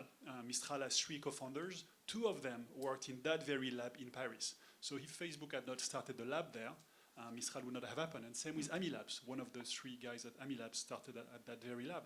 So instead of asking them maybe to pay more taxes, we need to tell them you need to create high-value software jobs in the region, because with time, these people don't want to keep working for the big, boring American company. They want to do things their way, and they've been exposed to greatness and scale, and that's the best thing that can happen to a local ecosystem. Yeah. Would you say you agree as well, Talvan? Yeah, I mean, on that last point, I think this is one of the most important things to me, which is if you want to retain the best talent, then the best talent always wants to work on the most exciting stuff. And I think it is true that for the longest while, we just haven't had the sort of caliber of exciting opportunities to keep some of our best talent here. And as a result, it leaves and goes to the West Coast. So I would 100% agree that we need to try to foster those kinds of environments here in Europe. Yeah, amazing, indeed. Doreen, and how do you look at international hyperscalings looking to settle in Europe? It's a question of a narrative, right? And that storytelling that I was talking about earlier, Julien, as you said, in the beginning it was all indeed in France, build in France and sell in France. Sometimes I hear it here as well, build it in Ghent, build it in Belgium. sell in Belgium, sell in Europe, but actually it's a very good stuff. It's a good thing to also sell in the US or overseas or wherever internationally. Just like Spottable with Julie, she's doing. Her headquarters is here, so she's boosting the local talent. And now they're looking to open up a new office, a sales office in Atlanta. And what she will be doing, she needs sales power over there as well, for sure. So she will hire one dedicated commercial guy or girl in Atlanta, but she will take on talent, local talent from here, and they will come back and hopefully launch and found the next big thing. It's the same Roland Dalru from Aikido. He worked 6 years in San Francisco for Showpad. But I know Roland personally. I know that he also lived in Dublin because his girlfriend worked for Google. And both of them are super eager, super tech-driven. So that's actually a very good thing, to be in contact with them. And it's also the way how we talk about it. I think it's also a question of narrative. I see you nodding at Alvan. So you have the same view, especially as well, given your expertise and your link with the companies that you mentioned earlier during your talk, Lovable, Mistral, 11 Labs. You see that? Yeah, I think there's a framing here from economics around the principle of comparative advantage, and this basically says that don't spend time doing things that you're not uniquely best positioned to do. And I think what we can do as European founders is leverage the unique advantages of locality, the things that we uniquely have access to build a platform and a footprint, and then exchange those ideas, right? Exchange those services to bring things that we don't have the best access to. So, for example, the US is an enormous market, and it does some things better than we do. But there's no point, I think, in when we were considering founding Cursive, there are 3 founders, one French American, one Swede, one Brit. That's me. We could have left for San Francisco and abandoned our networks here, right? And abandoned the sort of unique knowledge that we have available. But that would make no sense, right? So we build here, and then we build something that we can trade. Yeah. And it's easy to raise money now. You can be in Ghent, stay in Ghent, and raise a pre-seed, a seed, a Series A, a Series B. Maybe for the Series C, you'll have to travel and go and see people in the US. But all the money is now coming directly to Ghent and to many other unexpected places in Europe. Yeah, I remember, Matthias from Lighthouse, Javo from Lighthouse always mentioned it as well. When we started, there was no capital. Now we have ecosystems, we have previous founders investing, and it's the start of that ecosystem. So it can definitely resonate. You wanted to say something? During the opening keynote, and it was touched upon very briefly, I talked about regulation and fragmentation, that it's part of a problem in the perception, but it is still a problem. And I think it's something that we can fix, and that we are looking into fixing, because it will serve 2 things. It will serve for our local companies built in Europe to serve our local European markets, but also those hyperscalers, it will be much more attractive for US big players, big tech, to have a sales office, a sales headquarters, just like Spottable, but then the other way around, here in Europe. So I think while we are building, while we are doing our best as founders and as businesses, we should still continue to count on our government and our policy, and on a European level, to make our markets much more attractive, for sure, but it can happen in parallel. And I think it should be happening in parallel. Yeah. We have time for the snappy questions that I mentioned in the beginning. So who wants to go first? And I cannot imagine if there are no questions. We have a top panelist here, so really benefit, take use of the moment to fire away all your burning questions. Yeah. So if the money is coming here to invest, if that money is coming from the US, will that tech not just go back to the US then afterwards? Not necessarily. Look, if SAP wants to buy the company, the VCs will sell to SAP. It actually just happened today in Germany. There was a $1 billion plus exit. I think that's the beauty of VCs. They don't really care where the money is coming from for the exit. But it's not because you take US money that you have to sell to a US company. The big change is that the money is there. Like, look at Aikido. I could not even talk to the CEO. He refused to take my calls. I'm not big enough for them. It's very humbling. Yeah. But he had so much opportunities, so much propositions. He could refuse to take VC's calls. Can Good imagine for him. that triggered you even more. He did. No? He did. That's why I'm mentioning it, because I hope he's there. Yeah. His regrets. Yeah. Okay. We have time for one more. Yes. It's maybe a perception, but could it be that, and I don't even know whether it's an issue, but in Europe, people are very much focused on B2B, while you see out of the US more like household kind of applications, like everyone uses Microsoft, everyone uses Apple, and so on. Is that something which is different between, and maybe it's also a matter of ambition, but is that also where there's a big difference between US and Europe? I would answer in 2 words, and it is marketing budget. It's really a different game that they're playing there. I'm a software engineer myself already since 15 years, and I've been playing with ideas and with venture ideas, and some of them were B2C, and then it was always the same answer indeed, that it is really a question of marketing budget. In total, the capital and the rounds that they can go to in the US are much bigger, out of which it is a much bigger marketing budget. When you talk to Toon and Lorenz from Netlog, that's also really the final reason why things didn't work out how they had hoped to. I don't know if you look at it differently, if there's more to the game than only the marketing budget. I think you're right. Sometimes I look at my phone and I try to spot B2C apps that I've installed that are made in Europe. I have Spotify, I have SoundCloud, I have Candy Crush, I have a few games made in Turkey, but that's all. Because you have to be a bit crazy to start a consumer company. You have to be patient, it takes time. B2B is easier. Like you find 10 people who need something, you spend time with them, you build something, you get feedback, you make it better, and then you repeat. It's easier, and it's also easier to raise money for, to be honest, for a B2B company in Europe. I would love to have more B2C companies. Personally, I invested in an app called BeReal. I don't know if you use BeReal. It was like the hottest thing ever for a minute 3 years ago. It was supposed to be the next Instagram, and because they could not raise money, but they needed billions of dollars just to keep going and to scale. They had to sell to another company. So it's hard. It's the hardest category. It's also where the glory is. Facebook, Google, etc. But I will be happy if instead of having one big consumer company, we have 100, boring B2B sales businesses creating value, jobs, and upside for many people. Yeah. Okay.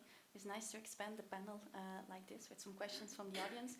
Last question. It's a power panel, so we're already heading towards the end. So I want to finish off with a question to all 3 of you.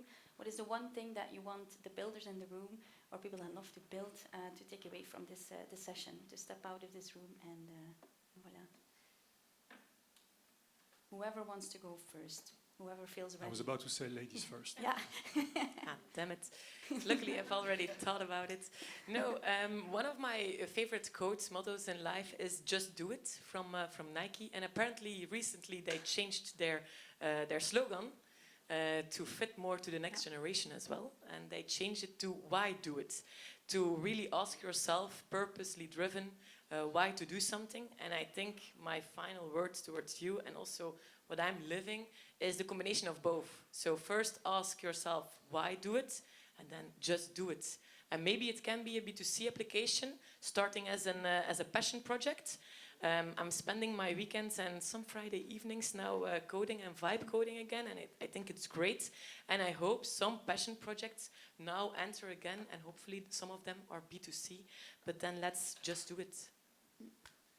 Yeah, I think to echo that, it would be something along the lines of really try to question the current status quo and ask yourself, from first principles, why is it being built this way? Because I think that is the only way to then try to see beyond. And if you're going to be successful, you're going to have to start by building the thing that is beyond the current. Yeah, no, I'm very optimistic in general. That's why I'm a venture capitalist. But I think when I see what's happening in that ecosystem in particular, I get more excited when I come to Ghent than when I go to Paris, because you see more success stories and the birth of an ecosystem. And I think accepting the fact that it's okay to build here and to sell everywhere. And it's hard, to learn how to do that the first time, but it works now. and benefiting from each other's experience. And Winter Circus is doing a great job making it physically possible to share these experiences. I think a lot of great things will happen here without being apologetic about it, as you said. Amazing. Thank you to all three of you to join the panel. So give them a warm applause. Thank you. Yeah. All right. Next up. Yes, I can leave it here. I will. Yep. Like this. So, fun fact for the room, one of TechWolf's open source models is in the top 0.01% most downloaded on Hugging Face, and that's not a typo. The next two speakers are going to tell you how that happened and a whole lot more about what's cooking inside the TechWolf AI engine. So please welcome Jens Joris, who's the director AI, and Marijn is the right hand of our CTO Jeroen, and yeah, he was bragging about you already during the lunch, so I'm very excited. So feel free to take the stage. Thank you.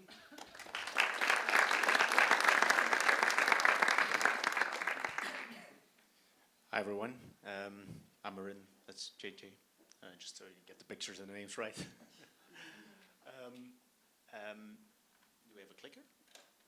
Or a way to, oh, thanks.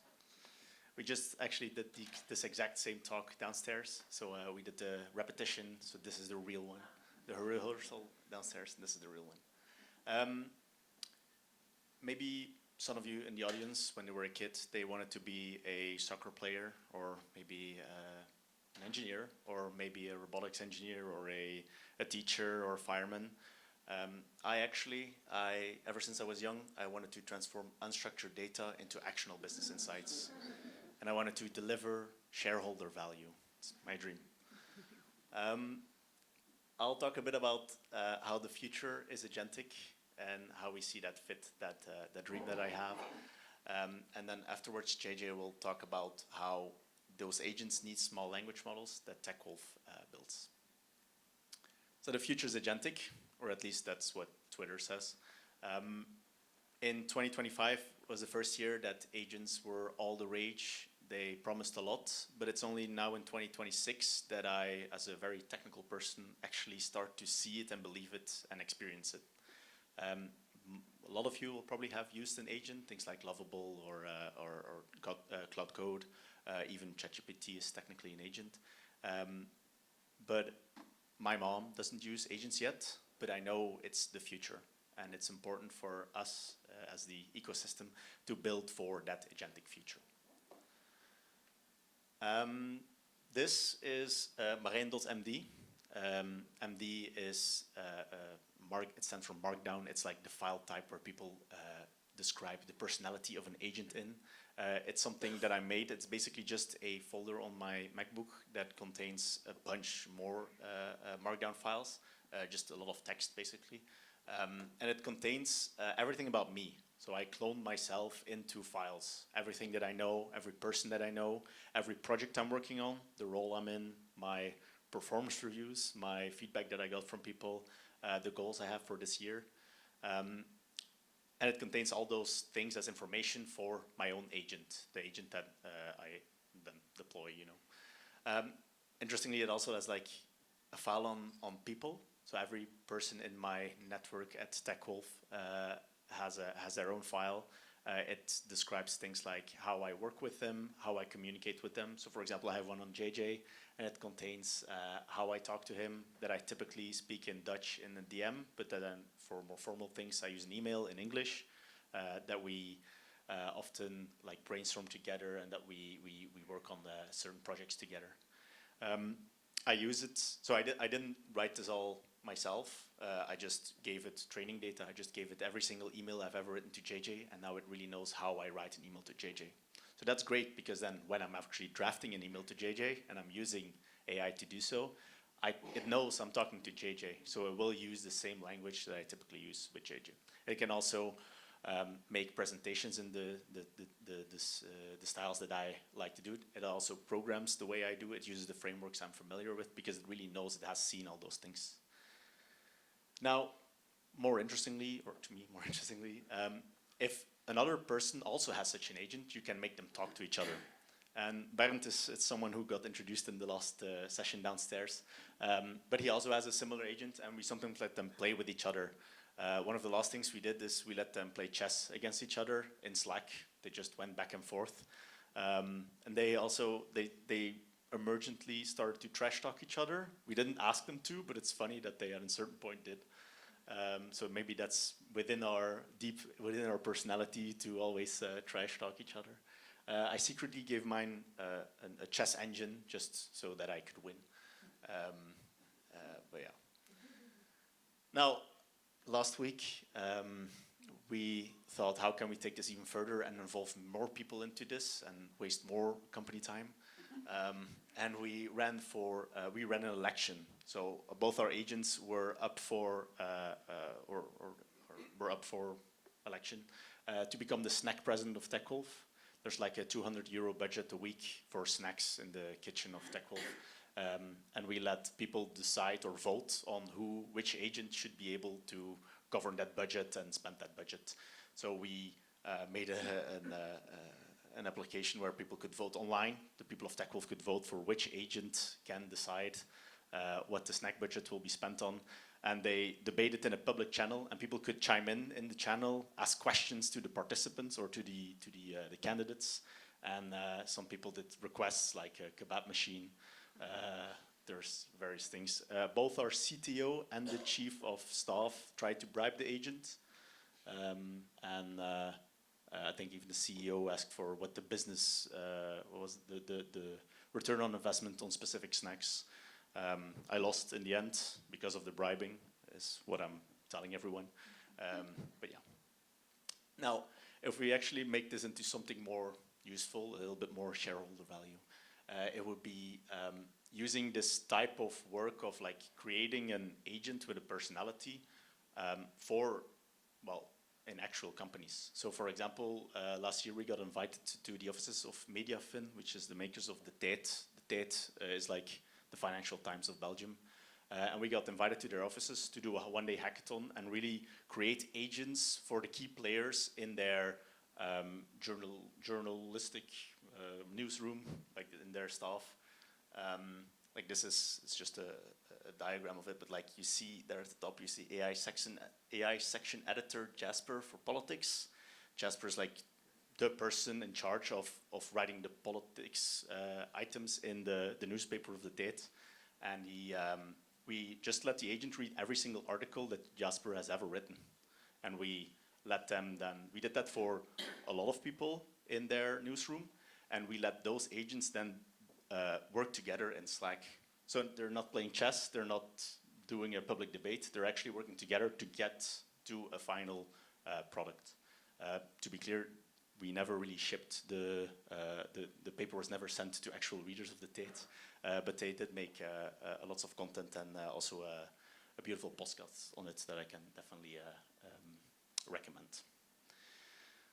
Oh, that's the paper. If people are interested, different LLMs powered different agents. For example, the photographer, well, he needs to make images, so he needs an image model. But then, for example, the interviewer, he needed a voice model, so they got a different model, and so on. So now, while maybe Marijn.md fits in a context window, and a context window is like the capacity of the brain of the agent. And my file or everything that I do fits within that. But the problem is that, our customers at TechWolf, they're interested in doing this for the whole company. Not just asking it silly questions like play chess against parent, but they really want to ask like business questions, like things like which team member can mentor my new engineers? How is my engineering department different from the one at Anthropic? Like they have these big questions, and it all lives within the context of the company. So there's to the left side we have like all this information that lives within a company. And it doesn't fit in the agent's brain, in the agent's context. It would only see a small sliver of it, and it would be prone to errors, bias, and liability. But then when TechWolf, what TechWolf does is we create a lot of small language models that actually condense that down into something that can fit within the brain of the agent. And exactly that part is what JJ will enlighten you with. All right. Does this work? All right, perfect. So on to some serious stuff, or even more serious stuff. I'm going to explain to you in a couple of minutes why it is that these large language models are powering agents. Agents will be everywhere, and for some reason, small language models are therefore becoming extremely more important as well. And it's a key piece of how we build the product at TechWolf. So if you take this first question that Marin posted on the slide, which of my team members are best positioned to help onboard new engineers?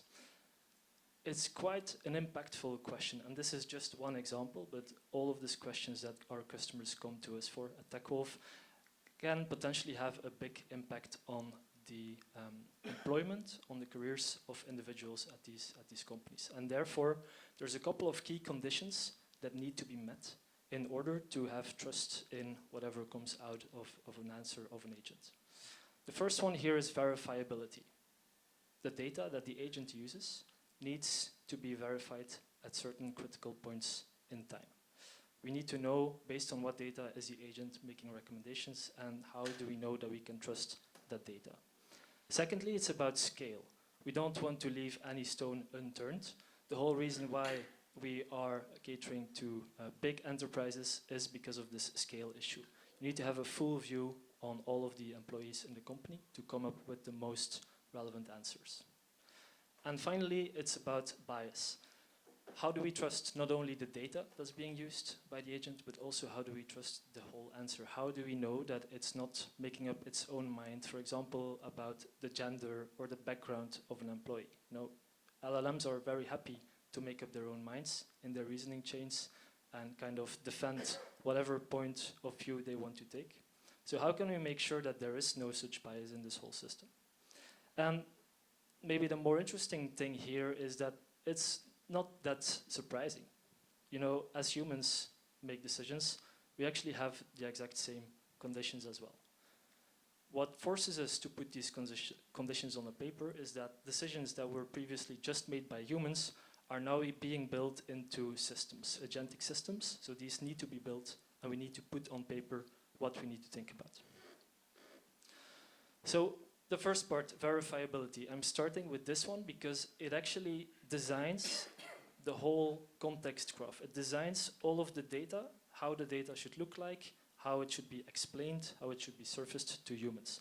It's really where humans and agents come together, because the data needs to be interpretable for humans to understand, hey, where, for example, do these skills come from? In this slide, it's a skill profile for a certain Sarah Chen.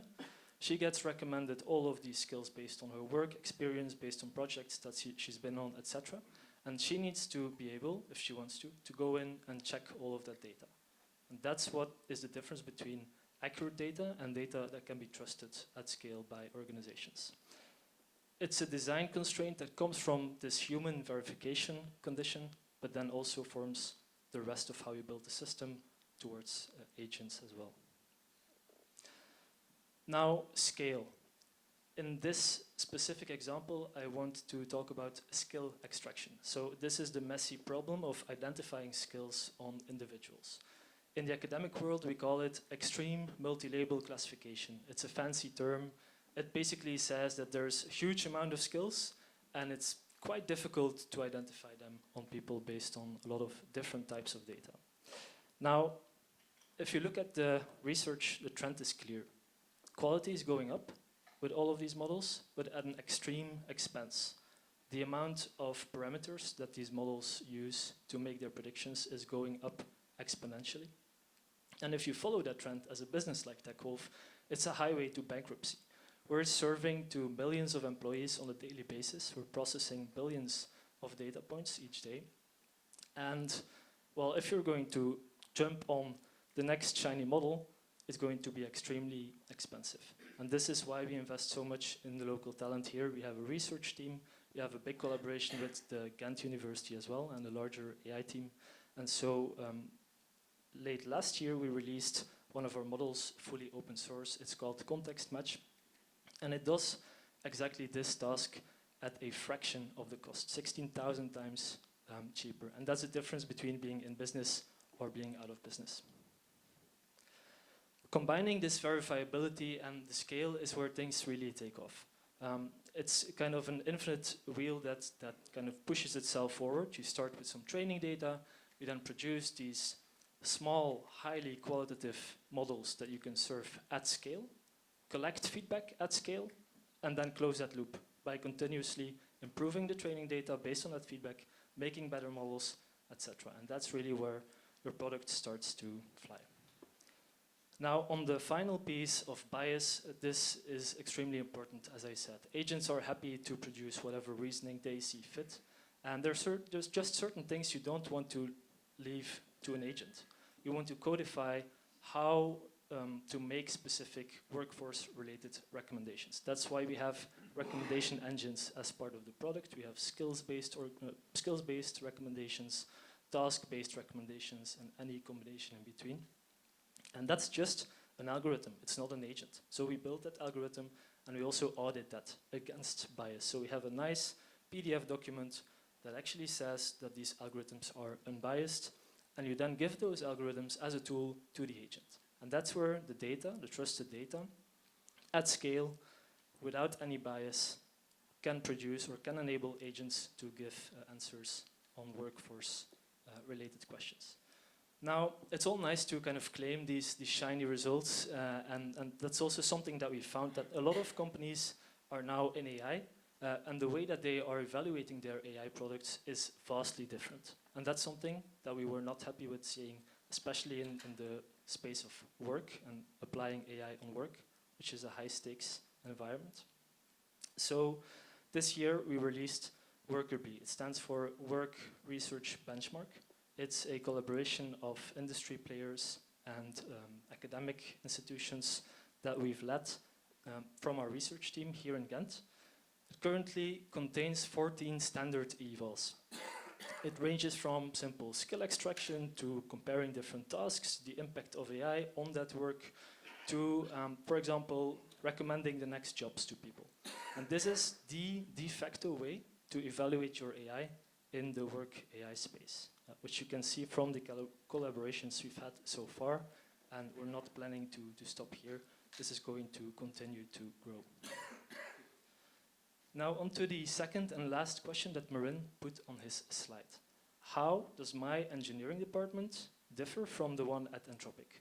Well, it turns out companies are interested in much more than just their own data. There's much more data out there. And as TechWolf, we have been collecting all of that data for the past 10 years. It actually spans the last 15 years. And we've collected 2 billion job postings in our global labor market data lake. Now, that's a lot of data, and it tells us about all of the jobs and the skills linked to those jobs that millions of companies are hiring for in the past 15 years. But this is again where it turns a bit into a problem. The data is very rich, but it's difficult to use, both for humans and again, also for agents, which is why we have indexed all of the data with our latest JobBird model. This again is also a fully open sourced model that's out there to use for everyone. And this allows an agent to search through that. If the agent searches for an AI engineering job, then it will find all the job postings that are mentioning AI engineering or any synonym to AI engineering in all the more than 50 languages that are out there in the data.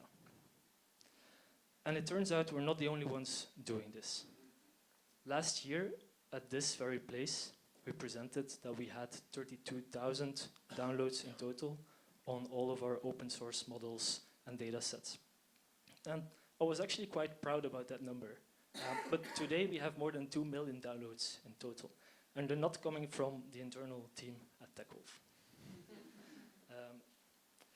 And this kind of, we were really happy with seeing those numbers because it proves why we wanted to open source these models in the first place. There's a lot of companies today that are claiming to do AI. There's only a few that are doing it, in our opinion, in the right way, in an open way, especially in the niche area that we're playing in, which is the workforce-related area. All of the decisions and the analysis that you're running is extremely impactful to millions of people on a daily basis. So we wanted to see how large is the demand for this type of model, out in the wild, and we're seeing that with all of these millions of downloads. And well, a funny anecdote is that it even got into the White House, so to speak. So the former director of engineering for the Joe Biden campaign used the Jobbird model, the older version back then, to analyze the people that were donating to the cause of Joe Biden's election. And he wanted to understand from what categories of occupations are people donating, so he could do a bit more targeted outreach and get some more money in for the president. Cool use case. Not something we focus on, but hey. Now, we don't stop here. This is my takeaway. Building these small language models is also changing itself. We are starting to use more and more agents to do our own work as well. Something that was released earlier this year, or let's say introduced in the world, was this concept of auto-research. It's an idea that stems from Andrej Karpathy. It's the previous head of AI from Tesla. He's a bright guy, and he's always thinking about the next thing that's possible with AI. And auto-research is basically a prompt. It tells your agent, hey, I want to train a small language model for this specific objective. Go ahead for a couple of days, check what works, check what doesn't work, and just give me the best possible model. So we've tried this out on the Jobbird use case as well, internally. The first try actually worked extremely well. It ran off for 2 days. It did more than 100 experiments in this constant training, evaluation, improving loop.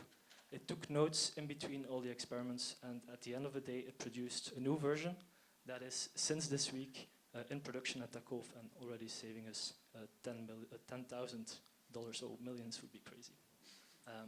We don't spend that much in a month. $10,000 per month. And this is something that no human touched except for hitting enter on the loop. Maybe to end with my own takeaway, it's to make sure that you're building for agents. So in TechWolf, we also use a lot of, well, let's call it B2B applications. I think a lot of those applications we've actually stopped using because they don't fit well with our internal agentic use, I'd say. If our previous HR application didn't have an API, our agents couldn't use their data, hence we scrapped it and we bought a new one. So if you're building something for the coming 5 years, make sure that there's agentic capabilities in here. The example that I show here is it's a recent product of TechWolf where we built an agent that actually uses all those specialized models from that JJ mentioned. And we're combining those to really answer the question, like the question that's being posed is how does our engineering department compare to that of Anthropic? We see that it will use Jobbird and will actually get verifiable and unbiased and scalable answer. And I can finally deliver on shareholder value. Thank you.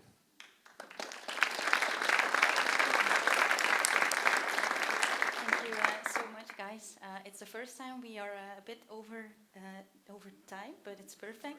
No, it was very, very interesting, and I still do want to maybe leave room for one question. I'm looking at Stan, the next speaker, if that's fine.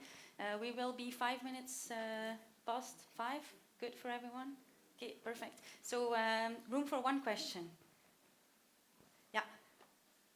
Yeah, one question. I saw that you guys are promoting the open source model. I assume that's also from a cost perspective. We have a similar story around that.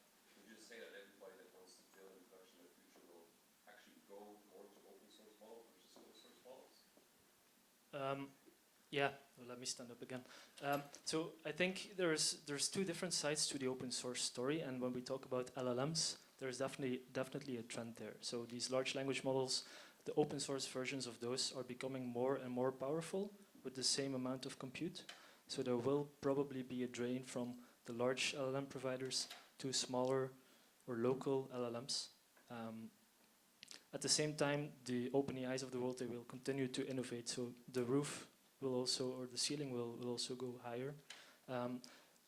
When we talk about open source, it's actually more about, we are open sourcing our own models. So we're not using open source models, we're training specialized state-of-the-art models and open sourcing them, because that's a way for us to show that we have the capabilities to do so, and attract the strongest engineers that want to work for a company like TechWolf.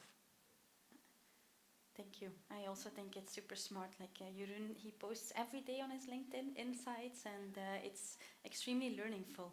And I also definitely see why he was bragging about you, both of you, during lunch. So thank you so much. Have an applause for both of them. Okay. Next up, something very different. We have our own creative director at Winter Circus, and artist Joël, actually, who's they're both going to show what AI does to creativity, demo way. So enjoy the session. Thank you. Hi, everyone. While Joël is setting up, I'll give a quick introduction.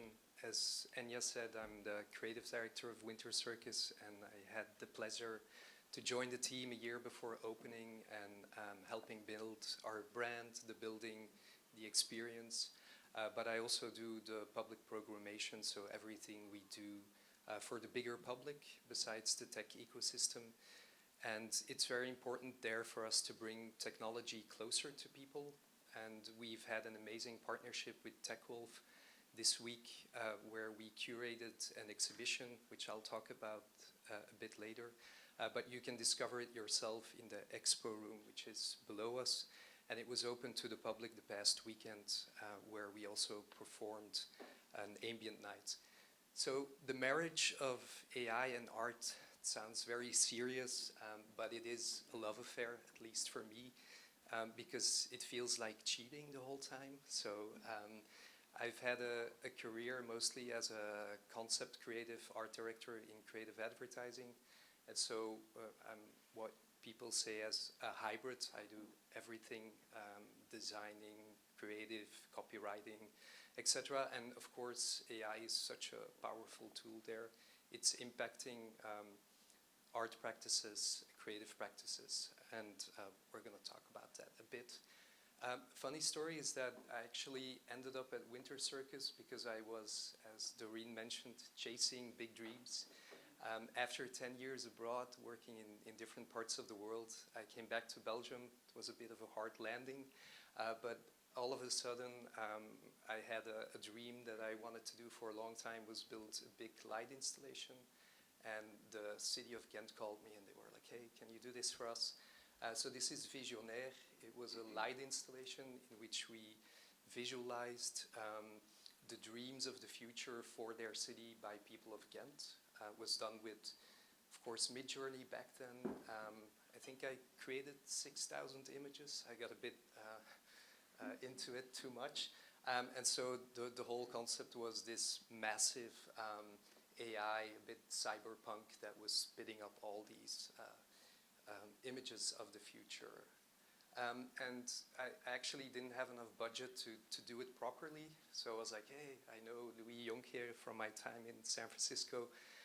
And it was a good excuse to come to Winter Circus. Back then it was still empty, had seen images of it and wanted to get a peek and maybe have Louis find some more budget for me. He didn't have budget when he called me back, but he offered me a job. And so I get to do all of these experiences now at Winter Circus, which is great. So the past weekend, we already put out the exhibition that you can see downstairs, and there was this one thought that kept hanging in my mind as we were doing the curation, and it's don't be a tool. I think we really use AI where it's just part of the suite of things that we use, because it's very easy where you become a tool of the AI and it's just spitting out whatever it wants to do. So we have 9 different artists, international, national, people from Ghent, from abroad, and also from Joël, which you can discover here. Oops, sorry, I went back. There are some images here of the past weekend, so you can discover this. We also did an ambient night on Saturday evening, where Joël played live visuals to 3 DJs playing, and it was a beautiful experience where you can really take in the building. If people are from Ghent, really advise you to do one of our lie-down concerts, because it's a great way to experience the building in a different way. I got to know Joelle, I think, during the NFT boom during COVID. We were both community members, each on a different Discord, managing the community. Mine was the Clean NFT Discord, because I found it important to chase proof of stake platforms. And then Joelle tours the world doing visuals for Richie Houghton, and she was on that Discord very active. So I'm going to hand it over to Joelle so she can talk a bit more about her practice. Thank you. Hello. Okay. Right. Oh, can we have some sound? Sound, please.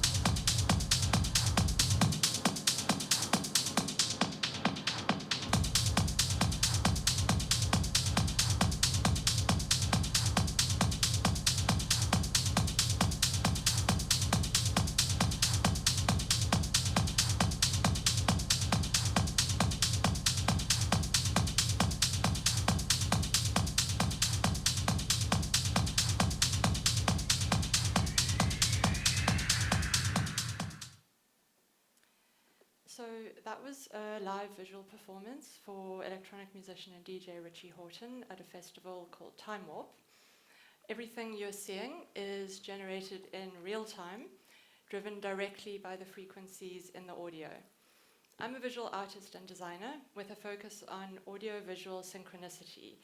I create visual systems, I create the way to control them, and then I operate them live from the front of house, intuitively responding to the music as it happens.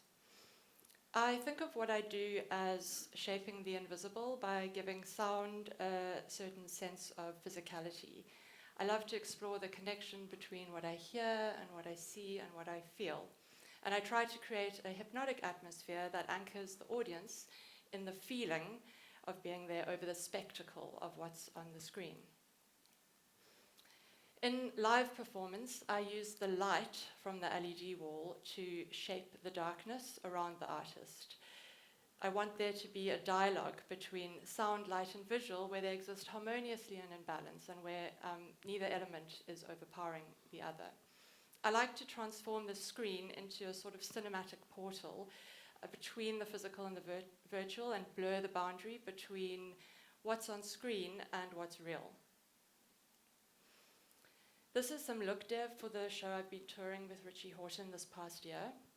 And these visual ideas that I explored looked at using light as structure by illuminating otherwise invisible volumes, as well as patterns in nature.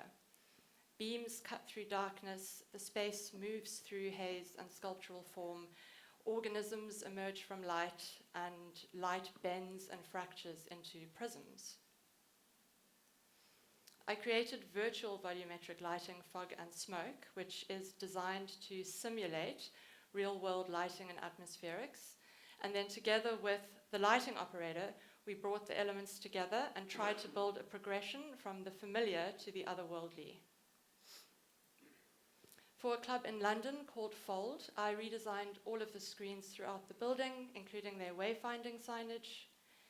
I also developed a number of new logo treatments, and I redesigned their digital lineups and bar menus.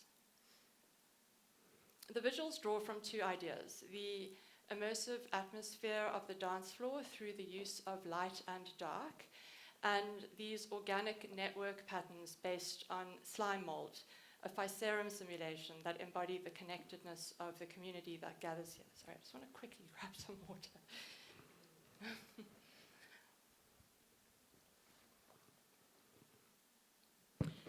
So I'm a designer by background. I'm not an engineer, but live visuals can be deeply technical. I use a piece of software called Touch Designer, which is a node-based visual programming environment where you wire operators together in a network and then you process the data in real time. It uses Python for scripting logic and GLSL for writing custom shaders. And the deeper you go, the more useful an understanding of maths and procedural thinking becomes. And working with Claude has become a really important part of this workflow. Claude helps me understand the theory and the fundamentals behind specific concepts. It's become genuinely helpful at writing and explaining and debugging code. These long and often meandering conversations compress my path to understanding that would have otherwise taken many, many hours of searching forum posts and documentation. When I wanted to achieve a specific behavior in this Ficerum simulation, it gave me a reference image, and I gave it a reference image, and it suggested approaches to get me there. Even with this super low effort prompt, it walked me through the math functions and explained how to achieve it. I then went and recreated that in Touch Designer. And obviously, it's by no means perfect. Visual programming environments like Touch Designer are very poorly represented in LLM training data. So Claude will often hallucinate operators or suggest network structures that simply don't exist. So you do obviously need to be mindful of this and intervene when it gets things wrong. I also use it to build tools for my live performance. This is Touch OSC. It's a control surface I run on my iPad to control my visuals in real time. I like to design custom controllers for each project, and you do that by adding sliders and buttons and various other UI controls. And I'm often iterating based on what worked or didn't in a live context, like tweaking the layout or moving things around and responding to what the performance actually demanded. It uses a scripting language called Lua, which I'm not super familiar with, but by attaching the Touch OSC manual to the conversation, Claude then had enough context to write working scripts for me. So simple things like snapping a fader to frequency bands or changing the color of a control based on which value is selected. It's such a big time saver to be able to describe what I need, share the docs, maybe some screenshots, and then actually get back something that works, which previously I would really, really struggle with.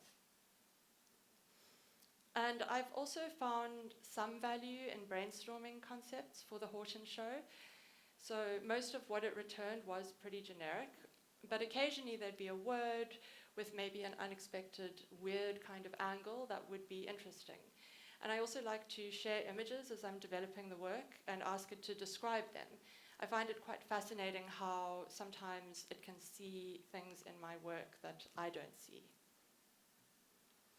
I add project instructions with an initial idea and thought starters, as well as some keywords and like movie inspiration. And I'm essentially front-loading the prompt with some constraints and vocabulary and taste. And then I said what I was looking for. I asked it to note my visual style, but that I wanted to explore a new direction and still grounded in a less is more approach, using my minimal and sensitive aesthetic as the baseline. And then finally I added some more keywords that I felt were representative of Horton's music, the feeling I get during his sets, and also what I wanted to communicate. And I enjoy these brainstorms. I found them good for expanding the language around my initial ideas. Claude also started to suggest implementation approaches, which was useful as it sort of nudged me at this early stage to start thinking about how I might bring some of these ideas to life. So yeah, using these tools is definitely reshaping my creative process. I'm more productive because I can shortcut the learning curve while also interacting with this thinking partner, this sounding board, this collaborator. But creativity is inherently not fast. It requires exploration and discovery, and discarding good ideas in search of better ones, and even experiencing frustration. We need space for uncertainty and problem solving, and even imperfection. I find that often some of my most interesting work comes from accidents and like failed experiments.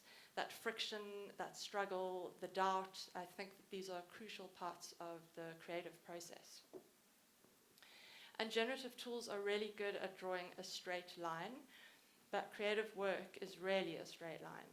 The process in and of itself has value, and when we lose all friction, we risk losing the very thing that gives the work meaning. So while it's super incredible how these tools can amplify our work and extend our capabilities, we mustn't let convenience supersede the mental labor of doing the deep and difficult work. Thank you.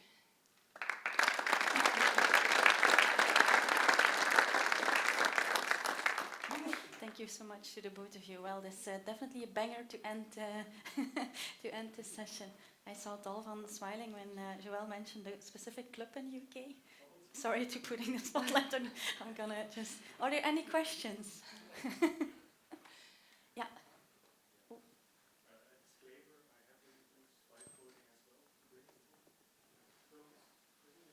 Can you speak maybe a little bit louder? I assume that the people from the yeah. So does this using cloth as your partner to brainstorm also doesn't make the work feel colder and less written? Because in the past you would experience this process brainstorming in another and you eliminate this part. Yeah, I find it good for the initial sort of idea discussion. I find a lot of its outputs very generic, actually. So it's just taking lots of ideas that are on the internet that exist already and packaging them into something that I've probably seen before. So it's more interesting for me to just be having a dialogue back and forth, and then perhaps throughout this like very long meandering conversation that can go on for hours or days or continue over a period of weeks, there might be a little nugget of inspiration or a word or just some different kind of angle that gives me a different perspective on my original idea, and that's where it's been quite interesting. But I find that overall it can be quite generic. I think there's probably a lot more work you need to do up front to give it more context rather than just start a brainstorming session. Okay. Yeah, maybe one more. Yeah. You had a lot of opportunity. First off, what you do is amazing. Where you've been so impressed by the presentation. Thank you. And my question would be, you said you use multiple softwares. Would you, with Cloud in the future, create your own to streamline it or make it more customizable? Is it something like a need you feel to create your own software to have more possibilities in the future? Um, And that's what we see a lot in startups, and what everyone tells us there's a SaaS apocalypse and everyone getting to create his own version of it. I think if there's a small tool that I think I could benefit from, I would attempt to vibe code it. I think where my head is at right now, I'm more interested in using MCPs to connect to the software and get it to do the low-hanging fruit, the automated work. So I'm able to do that in my design practice with Figma, but Touch Designer, it's node-based, and there's some very early explorations into an MCP that can get it to kind of generate GLSL scripts and whatnot. But it can't build node networks and things like this. But for me right now, my head's more like working with a connection and talking to it rather than kind of building a tool that might work independently of it. I'd like to add to both of the questions. I think what I notice is that creative people or artistic people nowadays, if you have a career, you also have to be a manager, a producer, you have to have teammates, etc. And I think for us, AI is really tackling that for the moment. We don't really have a need so much to up our creativity yet. So it's more about being more efficient on the tasks we don't really love doing that much. And really it's creating much more time to be creative. And I think the vibe coding part for us is more research. What are other brands doing? It's just spitting up information so fast, what used to take us so much more time before. So that's the big win, one of them. It's probably true in general. Yeah, of course, yeah.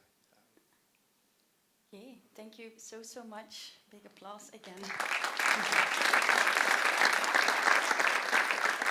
All right, we came to the end. How are you all feeling?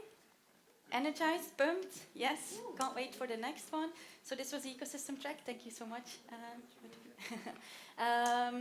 The expo is open. The bar is open at 5 as well. I think it's past 5, so the bar is open. Dinner will be served at 6, so you have plenty of time to walk around and enjoy the expo.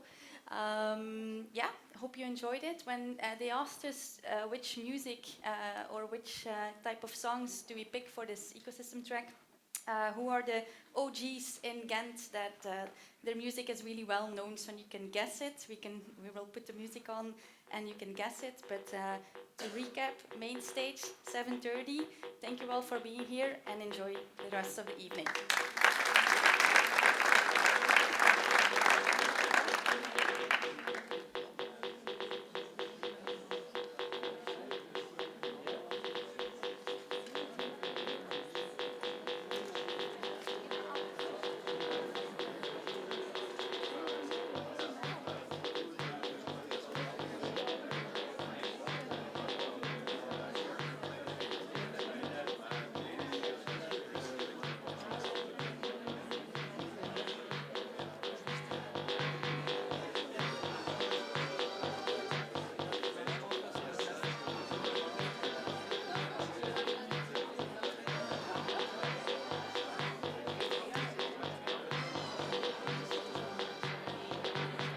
You wanna know how I get away with everything?